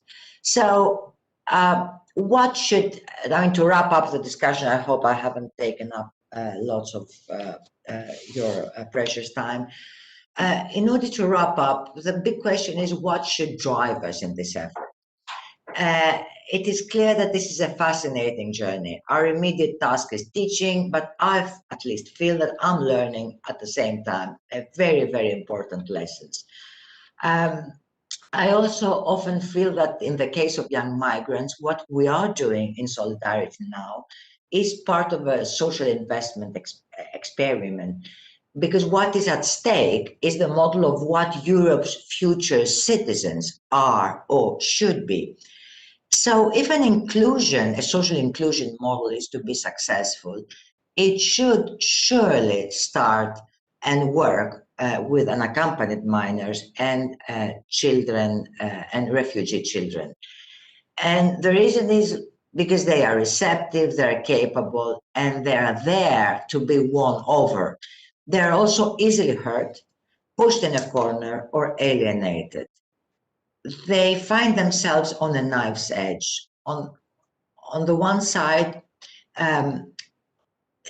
it is important to help them become what Europe should want to for its future citizens. On the other, it is important to not to feed future divisions and construct new conflicts. So what we're experimenting with, in essence, is finding ways to help the good scenario, the first and not the second.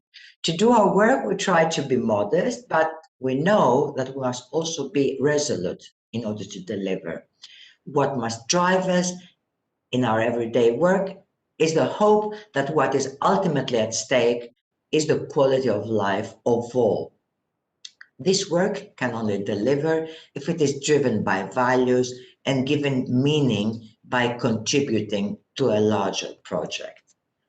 So, so this is it, basically. I hope I did not exceed the time. Thank you, Antigone, for your presentation. I think it was very inspiring and a great positive example right before the question and answer session. I know that there was also a comment for Roos in relation to the examples, good examples that you asked for, a comment from Netherlands. Maybe Roos, you can look at the chat box. And then there is a question for two speakers. I think it's from Emmanuel Hort to both Roos, Marie, and Adolfo. Recognizing that child migrants are an important target group regarding both international protection and national child protection legislation. What examples are there in a European context of legislation allowing residence permits for child or youth migrants based on social protection rather than on the basis of an international protection status? Who would like to go first? I will go first. Okay, Adolfo. Yeah, so thank you very much, Emmanuel, for the, let me see if I put my camera. It's not, okay. Well, I'm here. So there are, besides, like I said, there are several ways that an unaccompanied minor be detected in Europe. First, asylum, if they apply for asylum, this is the most common situation because they are registered in the system. Then you have other unaccompanied minors that are in different migration procedures. and then there are the irregular migrants. But when you are talking about exploitation, one of the possibilities that you can get is obtaining a residence permit based on human trafficking. This is allowed in most of the legislation, is based on a directive, so the minor can obtain this. The situation is that it has a reflecting period to do, and it depends on the collaboration. So this is more in normally when the individual is detected, he will by anybody. It can be a civilian, it can be an organization, the director of immigration, at the reception facility, but it will be normally the police or the public prosecutor that will identify it as a victim of human trafficking, and immediately it will be granted all the protections that the law allows, and it will have a temporary residence permit that can become a residence permit. And for example, in the case of Luxembourg, you will have that this residence permit, it can be converted to a residence permit for private reasons. Also, in certain cases where it's not, they will not fall totally on international protection rules, because you have the refugee status and the subsidiary protection. There is a possibility to grant a residence permit based on humanitarian reasons. And this, you will find it in countries like Ireland. Probably my good friend Thomas will explain this later. You can actually get a residence permit on this basis. So I don't know if you have any further questions on this. I will just ask if Rosemary wants to come in, as the question was also addressed to her. Yes, yes, maybe to complement that, I think it's maybe best to refer to our regularization manual that I mentioned earlier. It is hyperlinked in my presentation, which I believe will be disseminated with participants after the webinar. And this manual provides an overview, a mapping of these national legislations in 10 EU countries, and the various bases upon which a child, a young person, or a family can obtain a residence permit. As was mentioned, for example, on the basis of humanitarian grounds or medical grounds, or human trafficking as well. So I think that's probably helpful to consult. Thank you both for the intervention and for your answers to the question. As we are quite late and behind the schedule, I would like to suggest that we have a short break, and that we start again at 12:05. And the first presenter after the break will be Thomas Dunning. I hope to welcome you back in a short while. Thank you very much for your presentations and interventions so far.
dear participants, dear presenters. Okay. Sorry, I think we are almost good to start. Just maybe a short moment. I will introduce the first speaker of the second part of the webinar. The first speaker will be Thomas Dunning, who is Principal Social Worker at the Child and Family Agency in Sir Patrick's Dance Hospital. Thomas, I hope you can hear me. Yes, can you hear me? Yes, I can hear you as well. Hi. Hi, so I would like to give you the floor. Okay, let's try this. I'm gonna do the sharing content thing, yes? Okay, yes. Okay, here we go. I'm totally nervous about this, but we'll see how is it working? Okay, great. And I'm gonna start the slide presentation from the, where do I do the thing where it's, oh, sorry, back. This one, starting the slideshow from the beginning. Great. Hi, everybody. My name is Thomas Dunning. I'm the Principal Social Worker with just the Child and Family Agency's Team for Separated Children. And I'm a social worker in Ireland, and I've been with this team for a long time, since 2006. So I've been asked today to talk a little bit about our aftercare services for separated children leaving care. So I just wanted to say it's an honor to be here, and thank you to the hosts for the invitation. So I'm going to be brief because I know that we have, I'm actually going to set my timer. I know that we're quite behind schedule, so I'm actually delighted about that because it'll keep me from talking too long. So just wanted to give some context. I know this particular slide is a bit word heavy, but just to give some context, Ireland has a big history of emigration, not so much immigration, but that really changed at the end of the 1990s when unaccompanied minors started arriving. We had 520 show up in 2000. We had 1,085 show up in 2001. That was our peak year. We weren't really prepared. And over the years since then, we've developed a lot of services and interventions that will help, that have helped young people in this situation to have better access to outcomes. So I'll leave this for distribution later. You can read some of the more specifics, but just to say, aftercare really became the last frontier for us in providing a really improved quality of service. And I think that this is something that happened nationally, and not just for separated children and unaccompanied minors, but aftercare in Ireland itself needed to be overhauled. And so that actually happened when some legislation came into play, which I'll talk about in just a minute. But at the moment right now, we have about 108 aftercare clients in our service. It's actually the biggest part of our service, and I'll talk about that in a second. I don't want to spend too much time on this slide, but just to say our service is growing, and this slide is just some information for people who like statistics. It's really hard to, it's not super important. Just want to say that for 2020, we had 26 inappropriate referrals. This isn't the biggest number that we've had, but it is the largest percentage of young people of inappropriate referrals. And what this is for us, this is generally the category of folks who are 18. And the speaker is muted. No, I'm not. I don't think I'm muted, am I?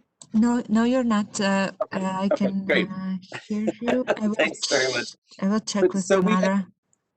Thanks, Dane. We've had 32.5% of our referrals to the service in 2020 be adults trying to kind of, what we'd say in Ireland, chance their arm to get into the children's services. This is, the benefits are huge, very significant, access to services and supports. But we don't see a lot of appeals to those outcomes of our age assessments, and maybe only 1 or 2 last year appealed our decisions. And actually, when they appeal, that generally might be an indicator that they are a minor. A lot of times people will walk out the door and say, okay, fair enough. Yeah, I tried, it didn't work. So I just wanted to point that out because I think that I think that when this pandemic is over, Ireland's numbers are going to be a lot higher, and I think that we're going to see a lot more people coming in, not just as adults, but I mean, we're going to see a lot more unaccompanied minors and separated children, and I think that that's something we should be prepared for. This is a lovely graph that my student intern this summer put together, and I promised him I'd include it. This is kind of the same slide as I just showed you a minute ago, but in graph form, so you can kind of see how things have been for Ireland with unaccompanied minors and separated children. Okay, so quickly how our service works and why I wanted to share this was just to show the importance of aftercare and leaving and aftercare has in our service. Our primary service streams are child protection duty and response. This is for unaccompanied minors being referred in to the service for welfare assessment, being received into care or family reunification. Long-term children in care, this is where we have young people who are in our residential care homes or foster care. These are basically unexpected arrivals or the program refugees that we would work with through the European projects. Fostering and supported lodgings is a huge aspect of our service. We have about 40 foster families that we work with, and then we have some private fostering and supported agencies that help us manage foster carers as well. And then aftercare, as I mentioned, we have over 100 active cases. Important to note that legislation, eligibility requirements, and government policy impact planning, but we have really positive outcomes, which I'll talk about in a minute as well. In 2001, Ireland established some national standards for children's residential centers. Oh, and I forgot to change this one. I think that was supposed to be 2007. They implemented national standards for foster care. And then the great thing for aftercare, leaving and aftercare, is that in 2015, the Child Care Amendment Act led to a strengthened legislative basis for the provision of aftercare services in the country. That came out in this document here, the National Aftercare Policy, came out in 2017. It's available online, and it was a document for all staff, carers, and key personnel involved in caring for and supporting young people in their transition from childhood into adult life. Aftercare services are in the main an adult service, but they're integral to the continuum of alternative care. And again, it's about outcomes for young people in care and access to outcomes.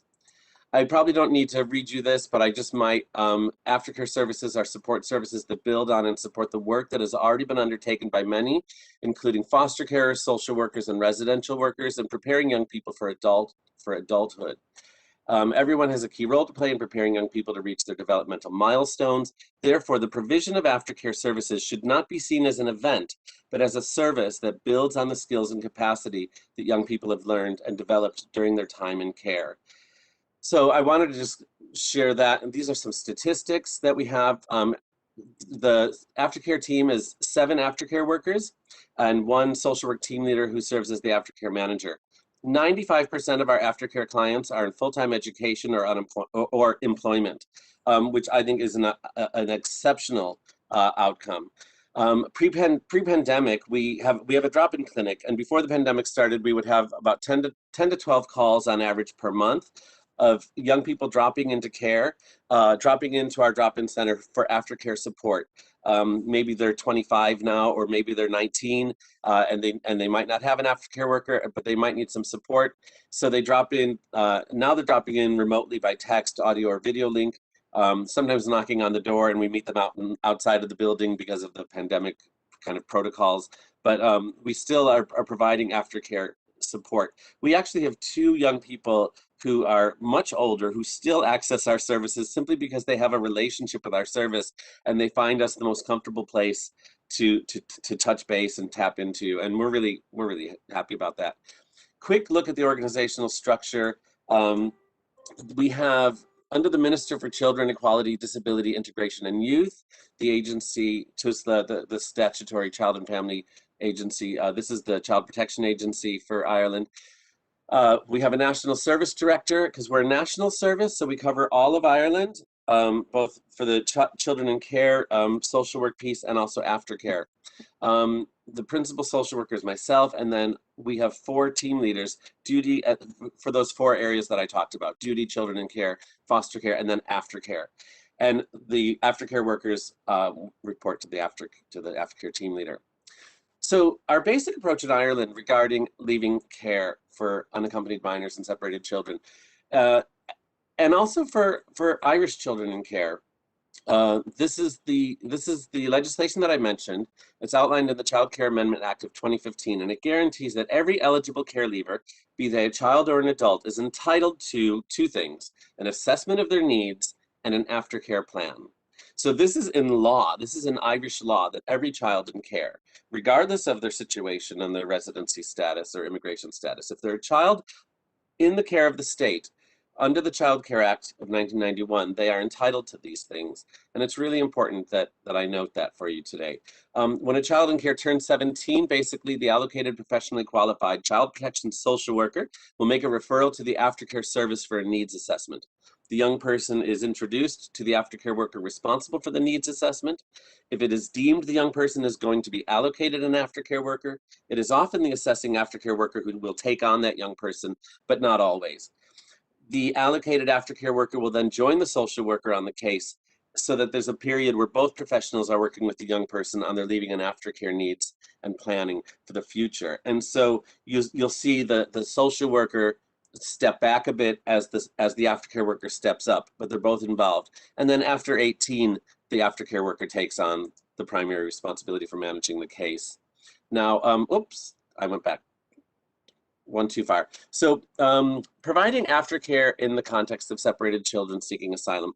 So because a care leaver's residency permission does have an impact on their ability to access some aspects of aftercare and other state supports, these young people are considered under two main categories. One, young people with some form of status or residency permission, or young people whose final determination on their protection application is still pending. So as the circumstances may change during the course of our work with a young person, parallel planning, and even sometimes with 3 or more courses of action, can be required, especially if return is a possibility. So the aftercare worker is kind of planning on, let's assume you're going to get your status, or maybe you already have your status. If you don't have your status, we might need to talk about what other options there are. So making plans for a young person whose situation is uncertain is a big part of the job. So this is an example of the best possible situation for one of our care leavers. This is for young people with some form of status or residency permission. So if a care leaver has been granted a declaration of refugee status, subsidiary protection, or permission to remain in Ireland, and if they meet the eligibility criteria, asterisk, and I'll get to that in a second, for an aftercare package of service, then everything is fine, and it's exactly as it would be for any young person leaving care in Ireland. This means that an allocated aftercare worker can be appointed, and if they are in full-time education, they'll access financial support of €300 per week to meet their living expenses. Now, the primary eligibility criteria for an aftercare package of service really includes having been in care for 12 months before your 18th birthday. So that's really important. Now, many unaccompanied minors might show up and come into Ireland at 17 years and 3 months, or 17 years and 9 months. Unfortunately, they won't be eligible for the full aftercare package, but they will still receive a service, which I'll talk about in the next slide. So here's the challenges. So young people whose final determination of the protection application is still pending, we see these young people in a situation where when they turn 18 years of age, their legal status in the state changes from being a child in care under the child care legislation to becoming that of an adult asylum seeker or an international protection applicant. Now, this cohort of people in the state are limited in terms of what public services can be accessed. However, the state does have some supports in place, such as accommodation and medical support, and even in some cases, access to the labor market. Now, these young people are still entitled to an assessment of need and an aftercare plan. That is unchangeable. But unfortunately, not so much the financial piece, but we do offer some assistance financially to pay for post-leaving certificate courses. So if they can take a course and they're still in the international protection process, they wouldn't be able to access, for example, free university. But if they want to take a course here or there, we actually help pay for some of those.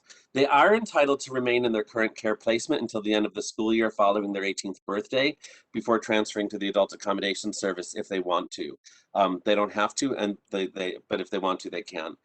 that's offered. So a young person turning 18 without having made an application for protection is considered to be in the state illegally and may be removed. So it's really important we get those applications started before they turn 18 so that they're not in a precarious situation. And I mentioned the aftercare services, the drop-in services, and those are available Monday to Friday, 9 to 5, and they're available to all care leavers in the state. The last challenge here that I want to talk about is when return is a possibility and how can we help? Now, the needs assessment that the aftercare worker will do before someone turns 18, hopefully, although sometimes it is after they've turned 18, it should help to identify what the young person thinks about return as a possibility or an option, either voluntarily or possibly by removal.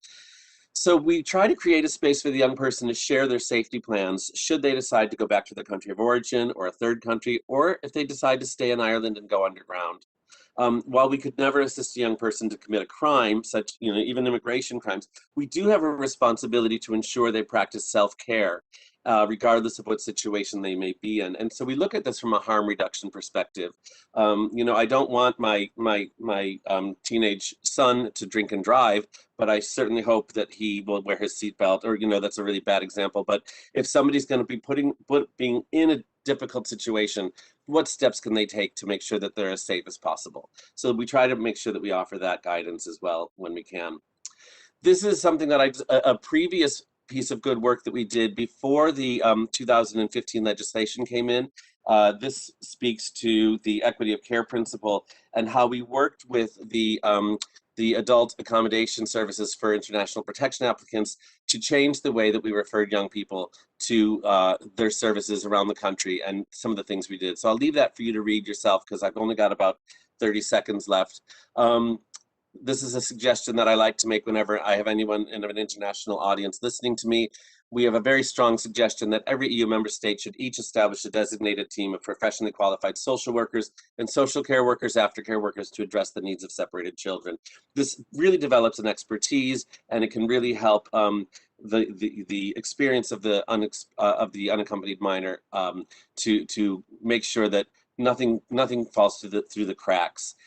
So anyway, these are some of the responsibilities that the aftercare team would have. We participate in the international protection process even after 18. We go to all of their interviews. We've negotiated that with the immigration services, that if someone has ever been a separated child and in our service, even if their appeal goes till they're 25 years of age, if they want us to sit with them through that, we're welcome to do that. And that's really a good piece of practice that I'm happy about. We also do a lot of work regarding helping the family reunification process for the young people we work with. I'm going to skip these suggestions because I think that it's not. It's just something that you guys can read about. The slides will be made available after the presentation. I am finishing up here. These are my last two slides. These are three of our young people. I have. This is from the Irish Times newspaper. They were on the cover of that as they were finishing up their education with us. These are some of our aged out minors. And then I also have permission from these four awesome lads who were part of our Calais special project, and this is their graduation day from school, and it's the last slide from my presentation. Thank you so much. I know I talked fast. I know there was a lot of information, but I want to be mindful of time. So thank you all very much for your attention, and I look forward to any questions you might have in the Q&A. Thanks. Thank you, Thomas. Again, some great examples and good practice. I think it's quite inspirational. I would like to give the floor to our next speaker, Marina Christofidi, who is the project and legal assistant of EMN Cyprus program on semi-independent living for unaccompanied migrant children transitioning to adulthood. Marina, the floor is yours.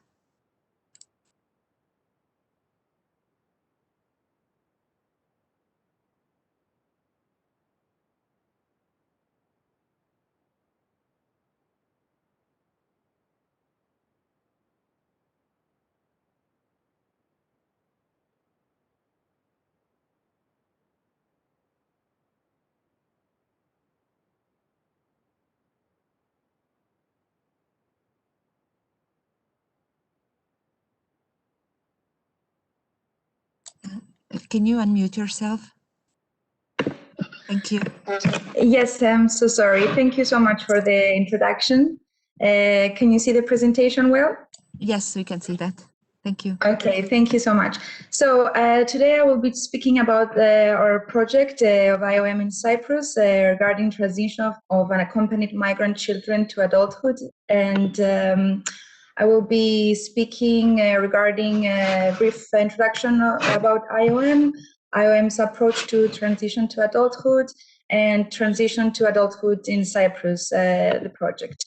So IOM in Cyprus was established in November 2015.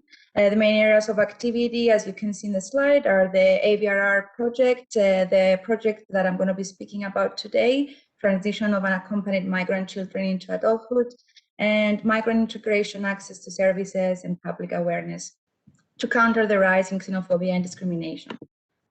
IOM's work, underpinned by the UN Convention on the Rights of the Child, includes 4 general principles. You can see them on the slide. It's non-discrimination, best interests of the child, right to life, survival and development, and the right to be heard.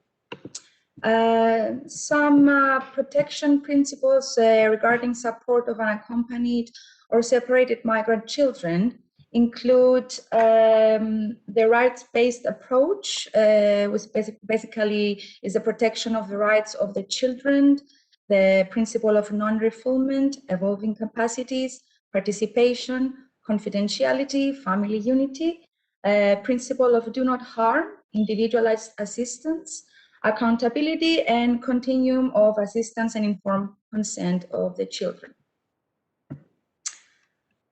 IOM's approach to transition of unaccompanied migrant children to adulthood is based on universal support for the migrant children, and basically through the provision of basic services. The children have access to basic services, and the approach is multidisciplinary.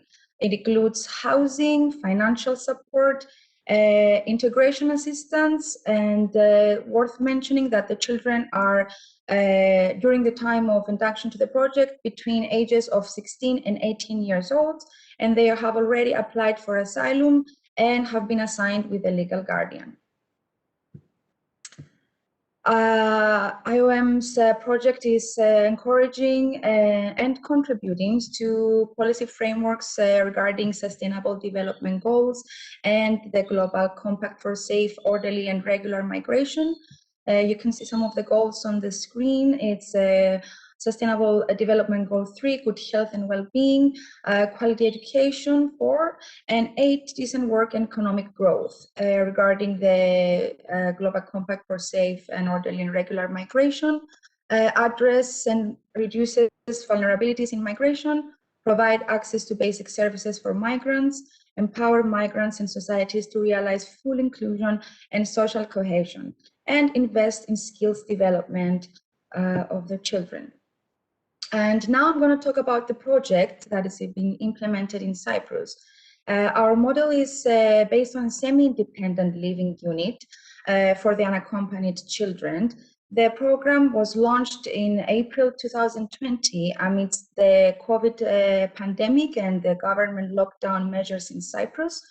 The program aims to facilitate the transition to adulthood for unaccompanied children in Cyprus through the creation of semi-independent living structures. It's worth mentioning here that the current number of unaccompanied children in Cyprus is 367, out of which 80 children are currently residing in the reception center. The program's ambition is also to promote the inclusion of children in the local community and to protect their rights.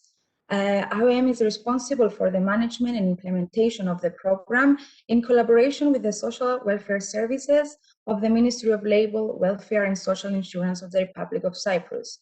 The project seeks to meet the individual needs of unaccompanied minors by ensuring their access to education and vocational training, health services, and psychosocial support. It is important to highlight the role of local communities, and we are very thankful to the community that has welcomed in a very positive manner the first unit, semi-independent unit. And it's worth mentioning that during the first days of their entry into the unit of the children, the community has proceeded to cloth donations, and the children had contributed into the local community by cleaning of public spaces. The project is regarding displacement. It's starting from rural areas with the scope of extending the initiative across Cyprus. IOM's approach is through meetings with community council members, local schools, in order to disseminate information and raise awareness on migration. It's very important to have the organization of the local activities to foster social cohesion between migrants and local communities. Worth mentioning that due to the social distancing and government measures on COVID, this has we have faced some challenges here, but we're hoping that after this we will be able to organize the local activities. Also, IOM, with the local community help, has established and created a network with employers in order to help the children at the stage of their exit from the semi-independent structure to secure a job and to have access in the job market. And also IOM has created a network of landlords for local housing opportunities for children after, of course, they exit the structures. Now, the program has three stages, which I'm going to talk about.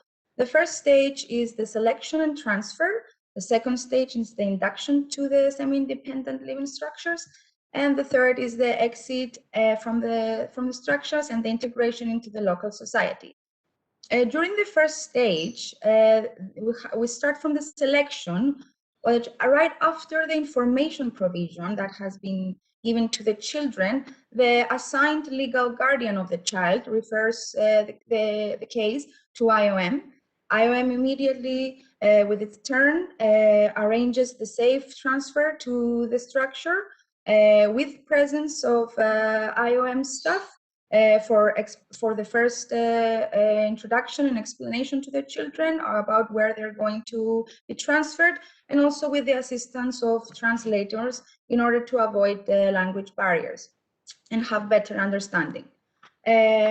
During the second stage, which is very important, the induction to the semi-independent living structure, and the first impression of the children, they are being provided with a basic needs hygiene kit, and most importantly, they are being given their first financial assistance, which is later a weekly allowance. But once they enter the structure, they are given this, and they are explained immediately by IOM staff regarding the code of conduct of the structures, the behavior regulations, some core principles regarding respect of human rights and regarding do not harm principles.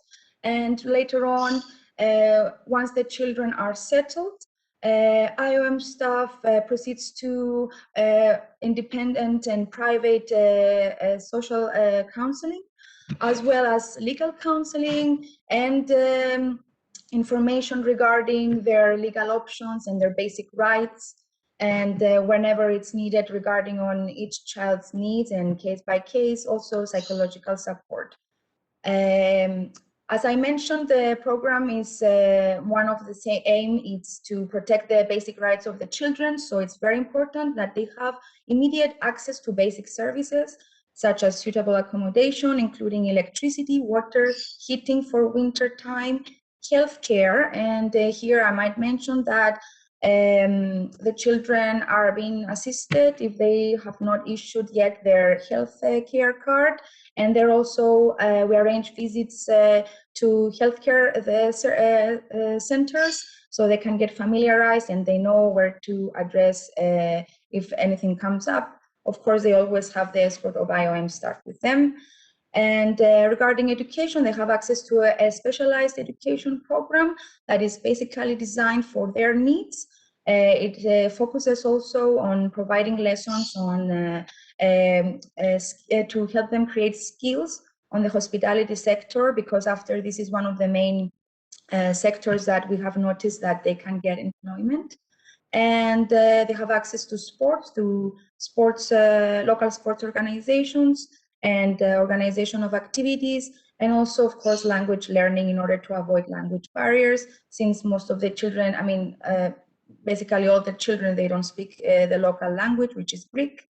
And also very important to mention the skills training, where the children are being trained on having basic life skills that we have noticed that they help them to become empowered, which helps them to the smooth transition into adulthood and later integration into the local society.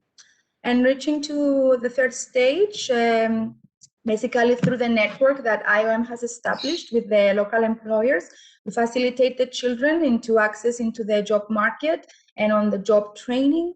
I'm going to later explain some integration stories that from children that they secure a job, and also through our network with the landlords, we also facilitate them to integrate by becoming economically independent and also securing a safe place to stay and to be easier included into the society. Now I'm going to move to some statistical facts. This you can see is the numbers of incoming beneficiaries. I'm going to go through these very fast, not to waste so much time. So you can see the numbers in April when it was the launching of the project, and then July, and now January. We are expecting by the end of this week the new entries. Gender statistics, as you can see, our unit at the present time, it's based only in single gender. It has males, and in general, this is IOM's approach that is a single gender unit structure. Here you can see the top countries, which are Somalia, Democratic Republic of Congo, Sierra Leone, Syria, and Guinea. In this chart, you can see the age groups. Most of the children during their induction, they are between ages 16 and 18. And later on, we have noticed that some children throughout the age assessment have proven to be between the ages of 18 and 21. Here, worth mentioning that the project assists children also until the age of 21. Some numbers regarding the outgoing beneficiaries, and you can see the months where we had the exits from the structure. And here, very important, the integration stories. We had 2 beneficiaries, one from the Democratic Republic of Congo and another one from Sierra Leone, which succeeded in finding employment at the local hospitality sector immediately after aging out with the assistance of IOM and the project. And they have also already been included in the local community and secured individual housing arrangements, leading thereafter independent lives and hosting community.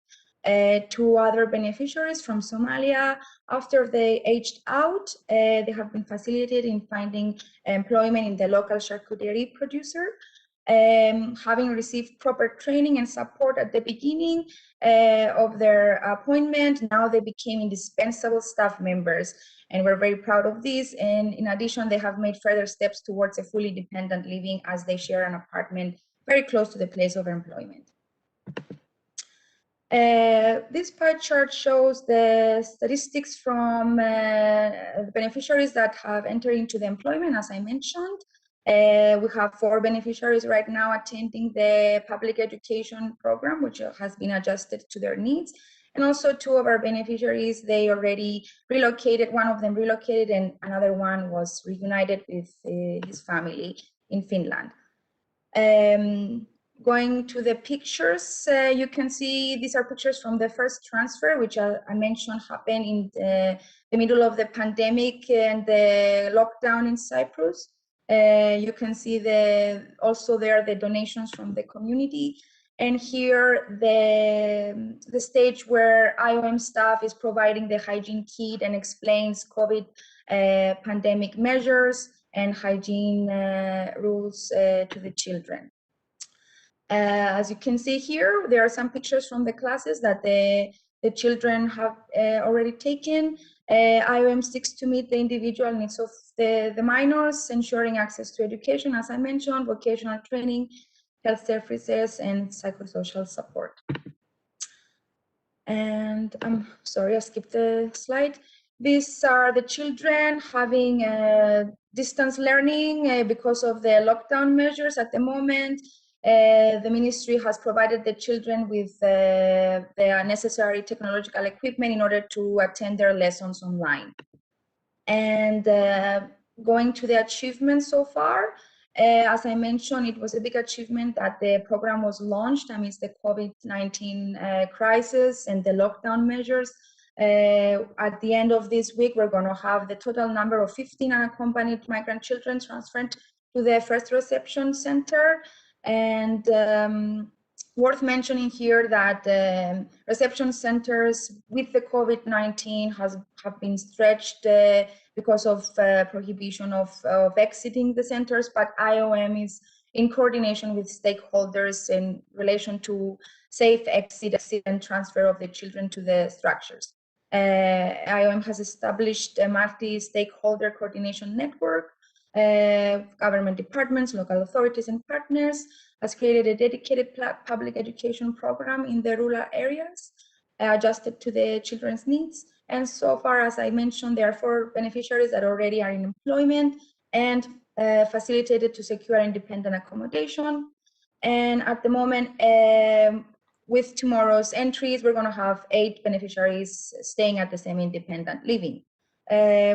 Regarding the next steps, and I'm closing with this, IOM is in the process of expanding the semi-independent living structures and has already proceeded with the announcement of procurement procedures related to the establishment of a new unit and in general new units, as well as arrangement of meetings and with stakeholders and community councils in order to further raise awareness and foster social cohesion in relation to migration and the welcoming of the children into the local societies. Thank you very much for your participation and for your, thank you. Yes, I'm just gonna take the presentation off. Thank you, Marina, for your presentation. And also thank you for those participants who have already asked some questions in the chat box. We will address them during the question and answer session. I would like to give the floor to our next presenter, Evdokia Kuvara, who is a psychologist with a postgraduate degree and doctoral degree from the Medical University of the National and Kapodistrian University of Athens. She's a lecturer of public health in the Medical School of the European University in Cyprus. In November 2019, the Prime Minister Kyriakos Mitsotakis I think I have gone a bit too far. Sorry for that. Evdokia, the floor is yours. Thank you. Thank you for hosting this event and all the participants for the interesting presentation until now. I will present on behalf of the Secretary Special for the Protection of Unaccompanied Children in the Ministry of Migration and Asylum in Greece. I'm a legal advisor in this team. And today's presentation will focus on how to shape policies to address the barriers and increase the facilitating factors to a smooth transition to adulthood. So first of all, we would like to mention that Greece, due to its geographical position, has a dual role to play. It is considered both a reception, but it's also an integration country. Thus, it is important that policies are developed by acknowledging this particular aspect. Recently, the Secretary Special has developed a national strategy for the protection of unaccompanied children in Greece, where the assistance to minors in the transition to adulthood is a very clear and specific objective that will be achieved through concrete actions. And the goal is to ensure legal status and social integration for all unaccompanied minors whose stay in Greece is in their best interest. So it is important to know that while developing this national strategy, we have in mind that protection needs do not end when an individual reaches the age of majority. And also we have in mind the fact that until now we have a gap in our protection system regarding the measures and safeguards for minors turning 18. So in this national strategy, we consider this age group, minors turning 18 until 21, as a distinct group that is still in need of protection. For unaccompanied minors granted a status, they are considered citizens of the country they live, and particularly of the host municipality and community. So with this in mind, we consider that social integration is a dynamic concept and process and constitutes a unique counteraction against minors' marginalization. And it involves active engagement from the part of the minor and from the part of the community too. Thus, the actions aiming at social integration should focus both on the minor, on the environment of the minors, but also on the community, namely the school, the local people, and the local administrators. Thus, minors should be empowered and know their rights, but also the community should have the means and encourage the participation of minors. Now I will try to briefly present some of the actions that have been incorporated in the national strategy, specifically for the assistance to minors in the transition to adulthood and the localized social integration that we would like to promote. So one of the main priorities is to develop a national accommodation ecosystem for unaccompanied minors, meaning that currently in Greece, in terms of long-term accommodation facilities, we have shelters and semi-independent living apartments.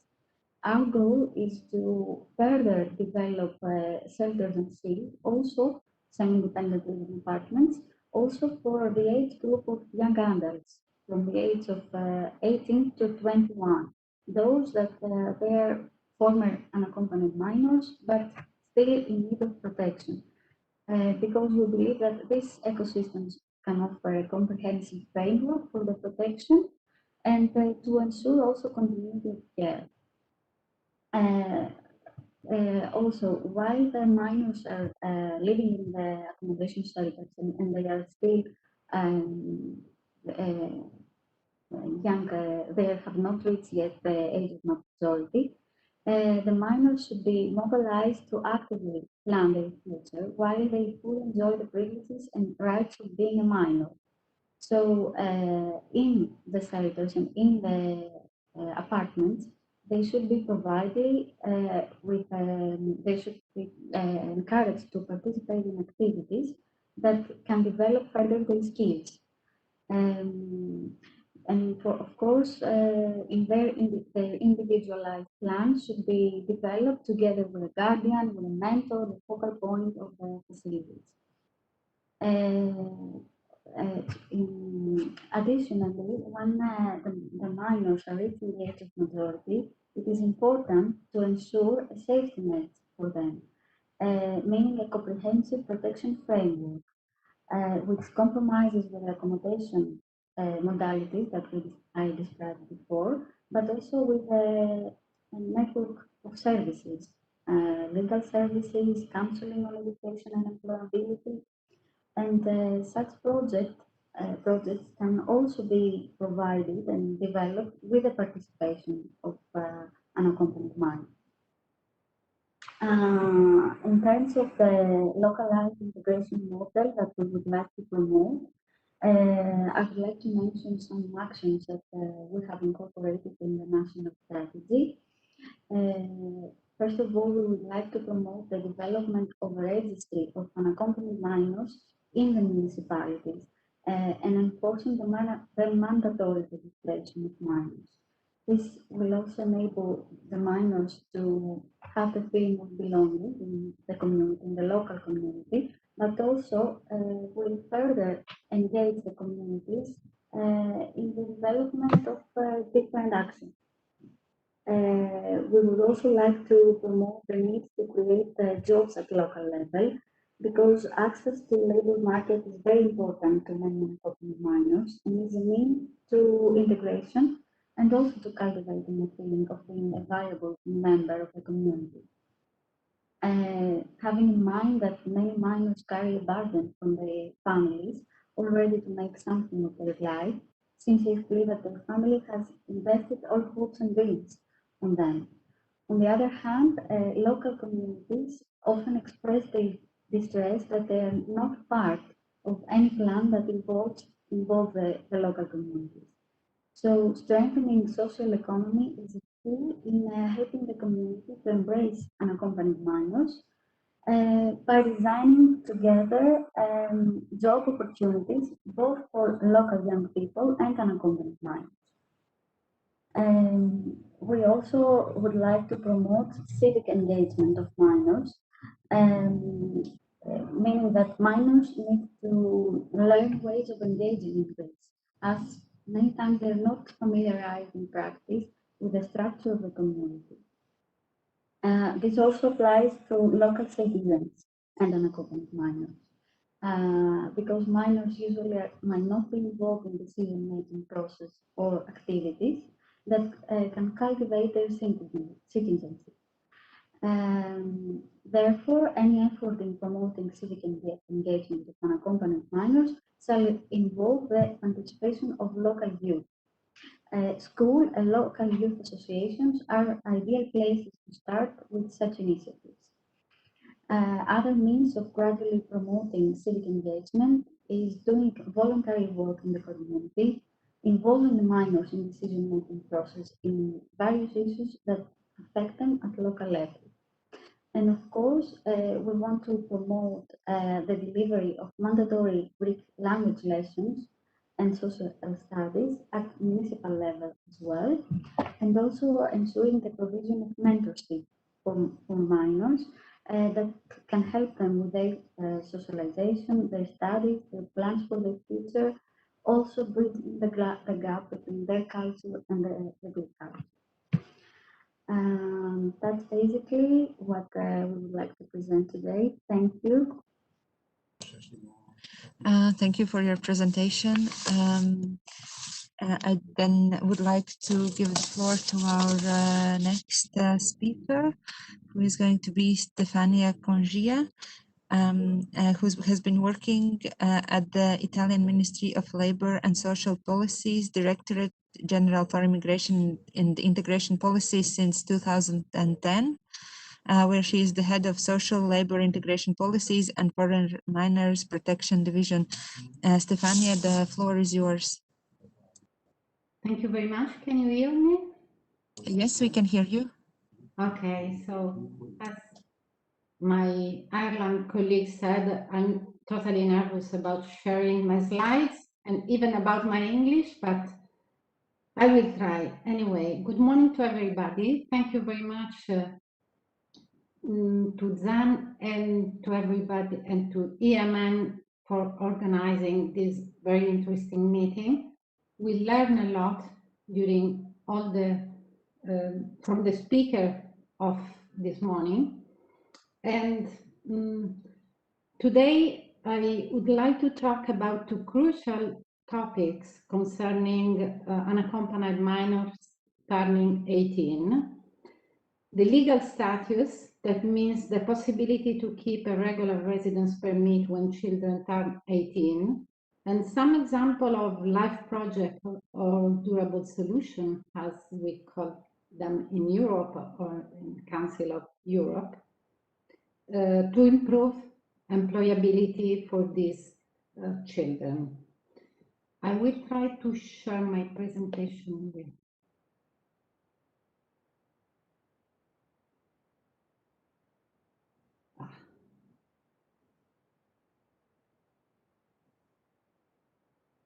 Just one moment, sorry.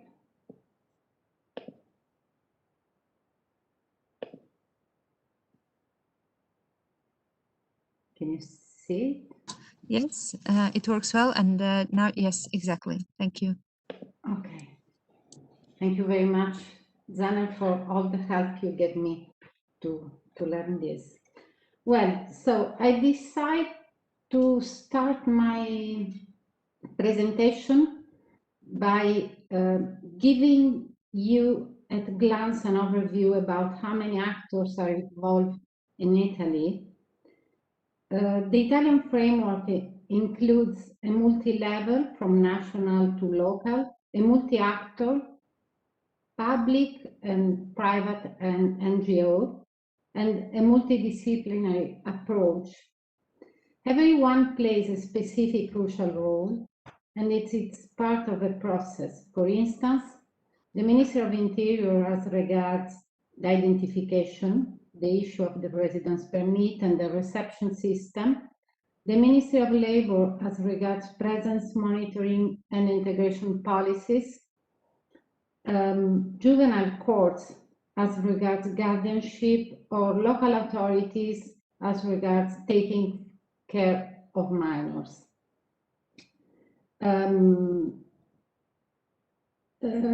Foreign minors in Italy are first of all minors, and therefore they are entitled to the same protection system in force for Italian minors. A comprehensive system has been established in line with the national legal framework for the protection of minors. This imposed by law the minors' protection, sustenance and development of mental and physical well-being, encouraging integration in society and assuring the fulfillment of educational obligations. Ad hoc reception and support circuits have been also created, as well as means and procedure to support family reunification.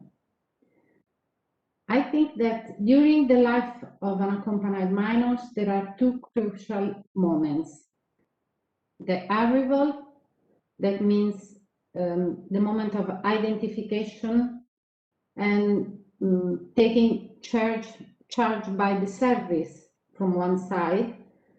And the other crucial moment is when these young migrants turn 18 and they have to go ahead on their own. In the Italian system, at the age of 18, a residence permit for an unaccompanied minor may be converted into a residence permit for study, work, or job-seeking purposes. Under certain circumstances, reception service can be extended after 18 years, and local social service can be assigned by juvenile court to extend their measure in case of needs to achieve the path to autonomy. In this very complex system, the Italian Ministry of Labour, which I represent today, is mainly entitled of monitoring the presence of unaccompanied minors in Italy through the implementation of a national information system called SIM, that is a database on unaccompanied minors. In addition, we cooperate with the juvenile courts in the family tracing operation and with municipalities, and we are part of the procedure to issue a residence permit for study or work purposes at the age of 18, and we issue a formal opinion on the level of integration gained during the minor age, taking into consideration the integration path the children carried on during their stay in Italy as minors. We also design and finance social and labor integration policies addressed to this target in order to facilitate the transition to adulthood in cooperation with local authorities, the education system, and the labor services, for example, tailor-made professional training plans. The SIM, the National Database, allows us to have a precise number about how many minors we have in Italy. And according to data registered on the SIM platform in December 2020, unaccompanied minors are a little over 7,000. The large majority are boys from Bangladesh, Tunisia, and Albania. almost 9 out of 10 are concentrated between 16 and 17 years. All these data are available and published on the national website on integration each month, and a more in-depth report is published twice a year, and it puts together contribution from Ministry of Interior, the Site Reception System, IOM, UNICEF, and UNHCR.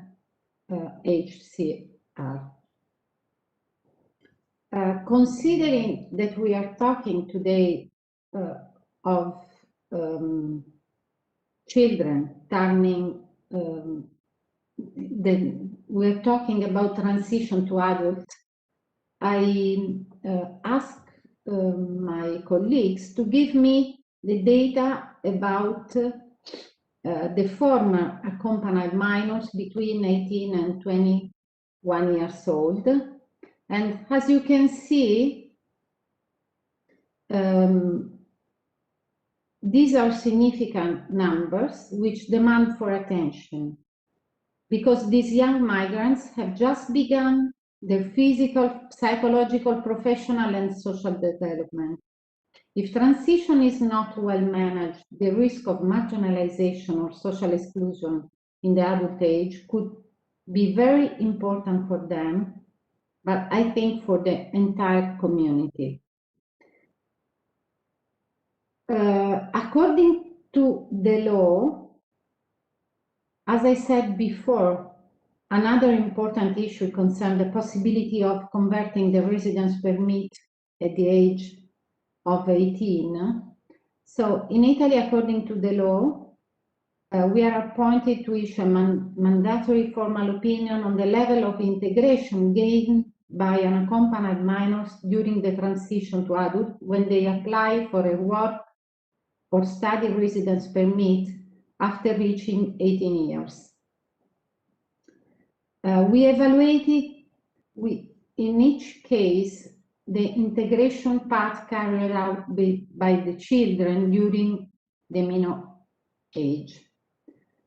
Just to give you an idea of our work and how it is important, from 2016 to 2019, more than 8,500 formal opinions have been issued. That means that more than 8,000 children could have a regular residence permit after turning 18. And as Anne Kaiser from the Council of Europe said before, uncertainty and obstacle on status lead to exploitation. And this is very clear for all of us.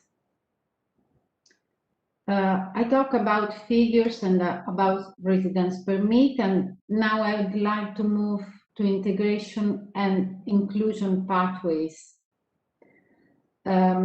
We have many programs and projects for integration and support to the transition to adulthood that have been launched in Italy in the last 5 years, at all levels, from national to local level, and by different promoting subjects, public and private.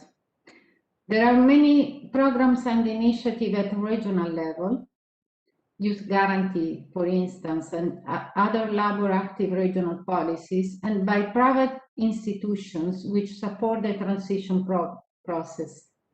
For example, the Never Alone project, an Italian best practice at European level that is funded by Bank Foundation. But today I would like to tell you about 2 national labor integration programs promoted by the Ministry of Labor, called Percorsi, that means pathway, and Puoi, that means you can, on which I will give you some details in this slide. Percorsi was launched in 2016 with the aim of promoting the integration of unaccompanied children in transition to adult by providing them vocational training opportunities and facilitating their access to the labor market. It concerns even former unaccompanied minors until 23 years old.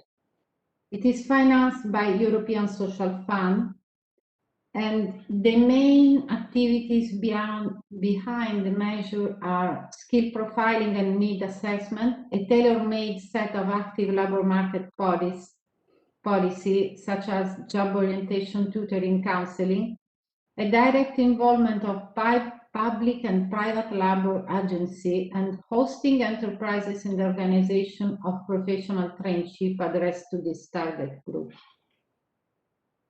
The internship is paid for with the salary given directly to the young migrant, and Percorsi has already reached the 3rd edition with the outcomes you can see in the slide, especially in terms of labor contract in the long run. That means that 48.3% of young migrants that participate in this project, they have achieved their autonomy, I'd say, because we think that without the right to work, all other rights very often are meaningless. The other program we put in place is called POI, as I said before. And on the basis of the Percorsi approach, a new national program, POI, has been launched in 2019, and it is currently in progress. The main goals are to strengthen the social labor inclusion process of vulnerable migrants, including young migrants arrived in Italy as unaccompanied minors, through promoting 4,500 individual integration pathways. The approach is always multi-stakeholder, involving employment services, job agency, employers, and the reception center, in order to promote the collaboration between the different actors of the migrant labor inclusion. I think that this is one of the most important, how can I say, result we achieve is to put in contact and to create a network between the social,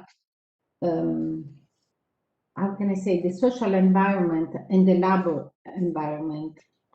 The project is designed to support the participant in skills development and in the search of job opportunities, facilitating labor opportunities. It forces a 6-month traineeship in a company, and at the end of the pathway, each participant is provided with a certificate stating the activities carried out and the competencies or skill acquired. That's very important that for the first time we have funded this program with AMI Fund and ESF. So we put together some European funds on the needs of the person that has to follow this vocational training. To conclude, I think it's necessary to reaffirm the need to consider young people in transition to adulthood as a specific group who requires social protection and safeguards in different areas of life, which should facilitate their integration and successful transition to adulthood and autonomy. Aware of challenges of the transition process, we need to plan policies and funds such as AMIF or ESF Plus under an integrated, complementary and person-centered approach in order to cover the needs of this group in every step towards the adult age. While waiting for the European Childhood Strategy, that I think it will give us some more, how can I say, guidelines and perspective for the future, and taking in consideration that it is already set as a priority in the Child Guarantee, I would suggest an increased focus on this target to remove barriers to access to key social and labor integration services, because as Antigone said before, the Greek colleague, what is at stake in the model of what Europe's future citizens are or should be. And as said even Mrs. von der Leyen. They have a future to build and skills, energy and talent. And it should be really pity to lose all the energy that they can give to our communities. Thank you very much. Thank you, Stefania, for your presentation and also for the forward-looking words at the end of it. We have reached the end of today's presentations, and this means that it's time for questions and answers. I have received some questions in the chat box, and the first question is to Thomas Dunning from Cristala Katsapao. Is the aftercare service provided in Ireland solely funded by the state? Thomas, maybe you can answer to the question. Sure. Hi. Thanks for your question. I guess I need to start my video. Sorry. Hi. I've opened the drapes.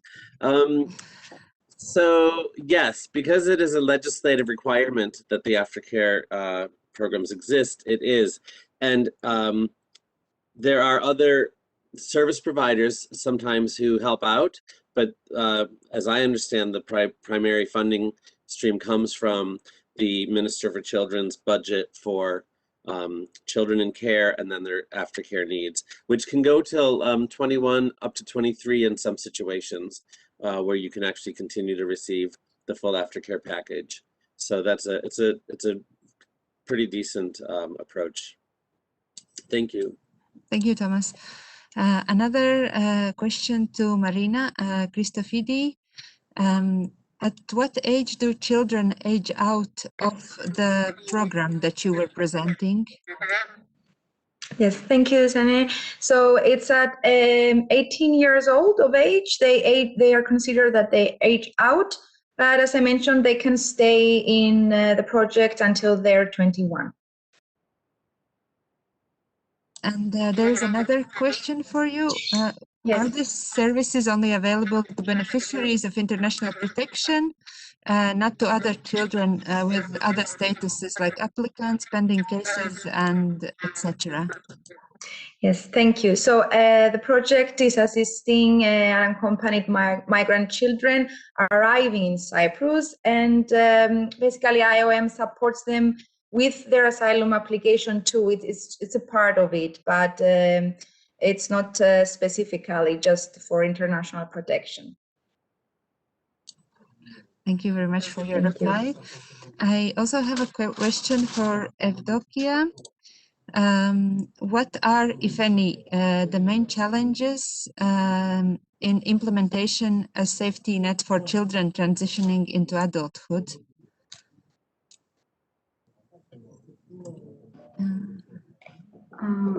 Thank you for your question.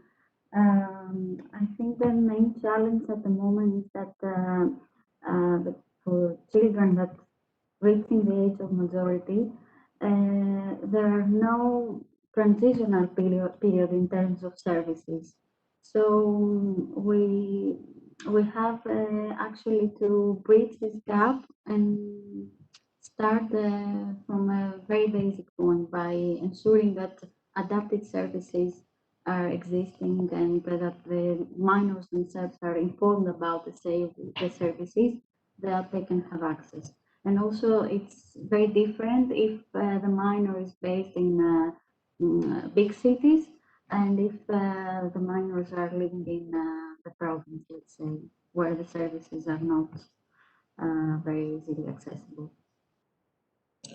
Thank you for your answer. I have also one last question for Stefania. Are there follow-up mechanisms to assess the integration or situation of adults that used to be unaccompanied minors? Sorry, can you repeat the question? Because I'm not sure if I have well understood. Are there follow-up mechanisms to assess the integration situation of adults that used to be unaccompanied minors?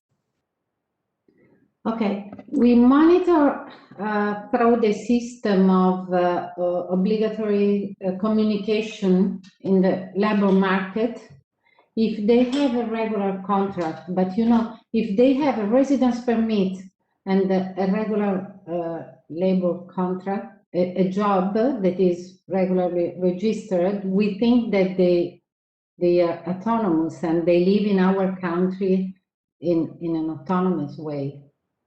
So this is the assessment that we make, talking about the vocational training that we put in place. Thank you very much for your reply. I didn't receive any other questions in the chat box. This means that we have reached the end of the event today. Even though we are a bit late in time, I would still like to give the floor to my colleague Adolfo Samaribas for the closing remarks and short conclusions after the event today. Adolfo, the floor is yours. Yes, thank you very much, Sani. First of all, I want to thank all the speakers and attendees for this interesting webinar. The questions are very important. Here, like Sani already explained at the beginning of this webinar, this is the second part of another webinar that was called Missing Children.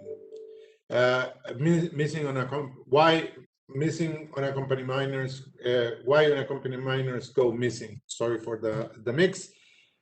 And this actually represents that this lack of opportunities that we have been discussing is one of the main causes of this, why these children go missing.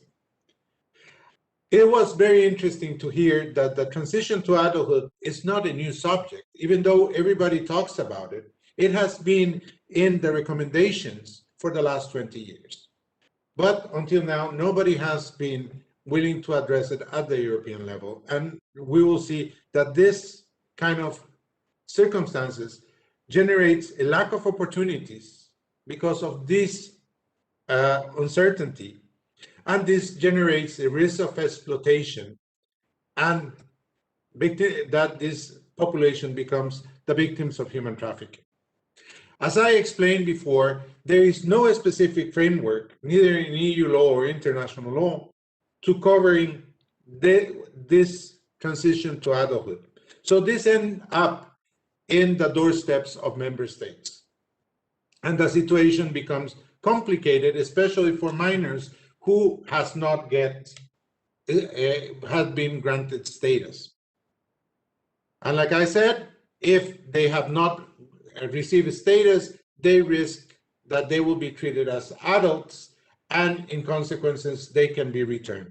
And here we have another problem, because we have to analyze that in these cases where there is no possibility to grant a residence permit or a status in the asylum procedure, these individuals, we have to begin preparing them in case of a return. So also, we have to think what other alternatives. When you have a minor who has been in the system for 5 or 6 years and is integrated, we have to find solutions. There are individual member states have solutions. They will find it on humanitarian grounds, but we have to create certainty, because certainty is what actually will help these individuals. Because like the presenter from ECA says, you find very good examples of kids that have come as unaccompanied minors and have well integrated in society and had a potential. And she mentioned 2 cases, one of Afghani, and I don't remember the other one, that actually learned the language, work as translators, and there is a lot of potential with these individuals. But what we are doing at the moment, the main challenge is not to stop the child's development because of procedural challenges. And we have to find an employability of this population, so they can become independent and remain independent. But right now, what we are doing is discontinuing the support when they reach 18. Some member states guarantee the support, but this is not uniform all over the European Union. And this, like I said, it ends up on the member states. The lack of data of the challenges is another issue because we cannot trace these individuals.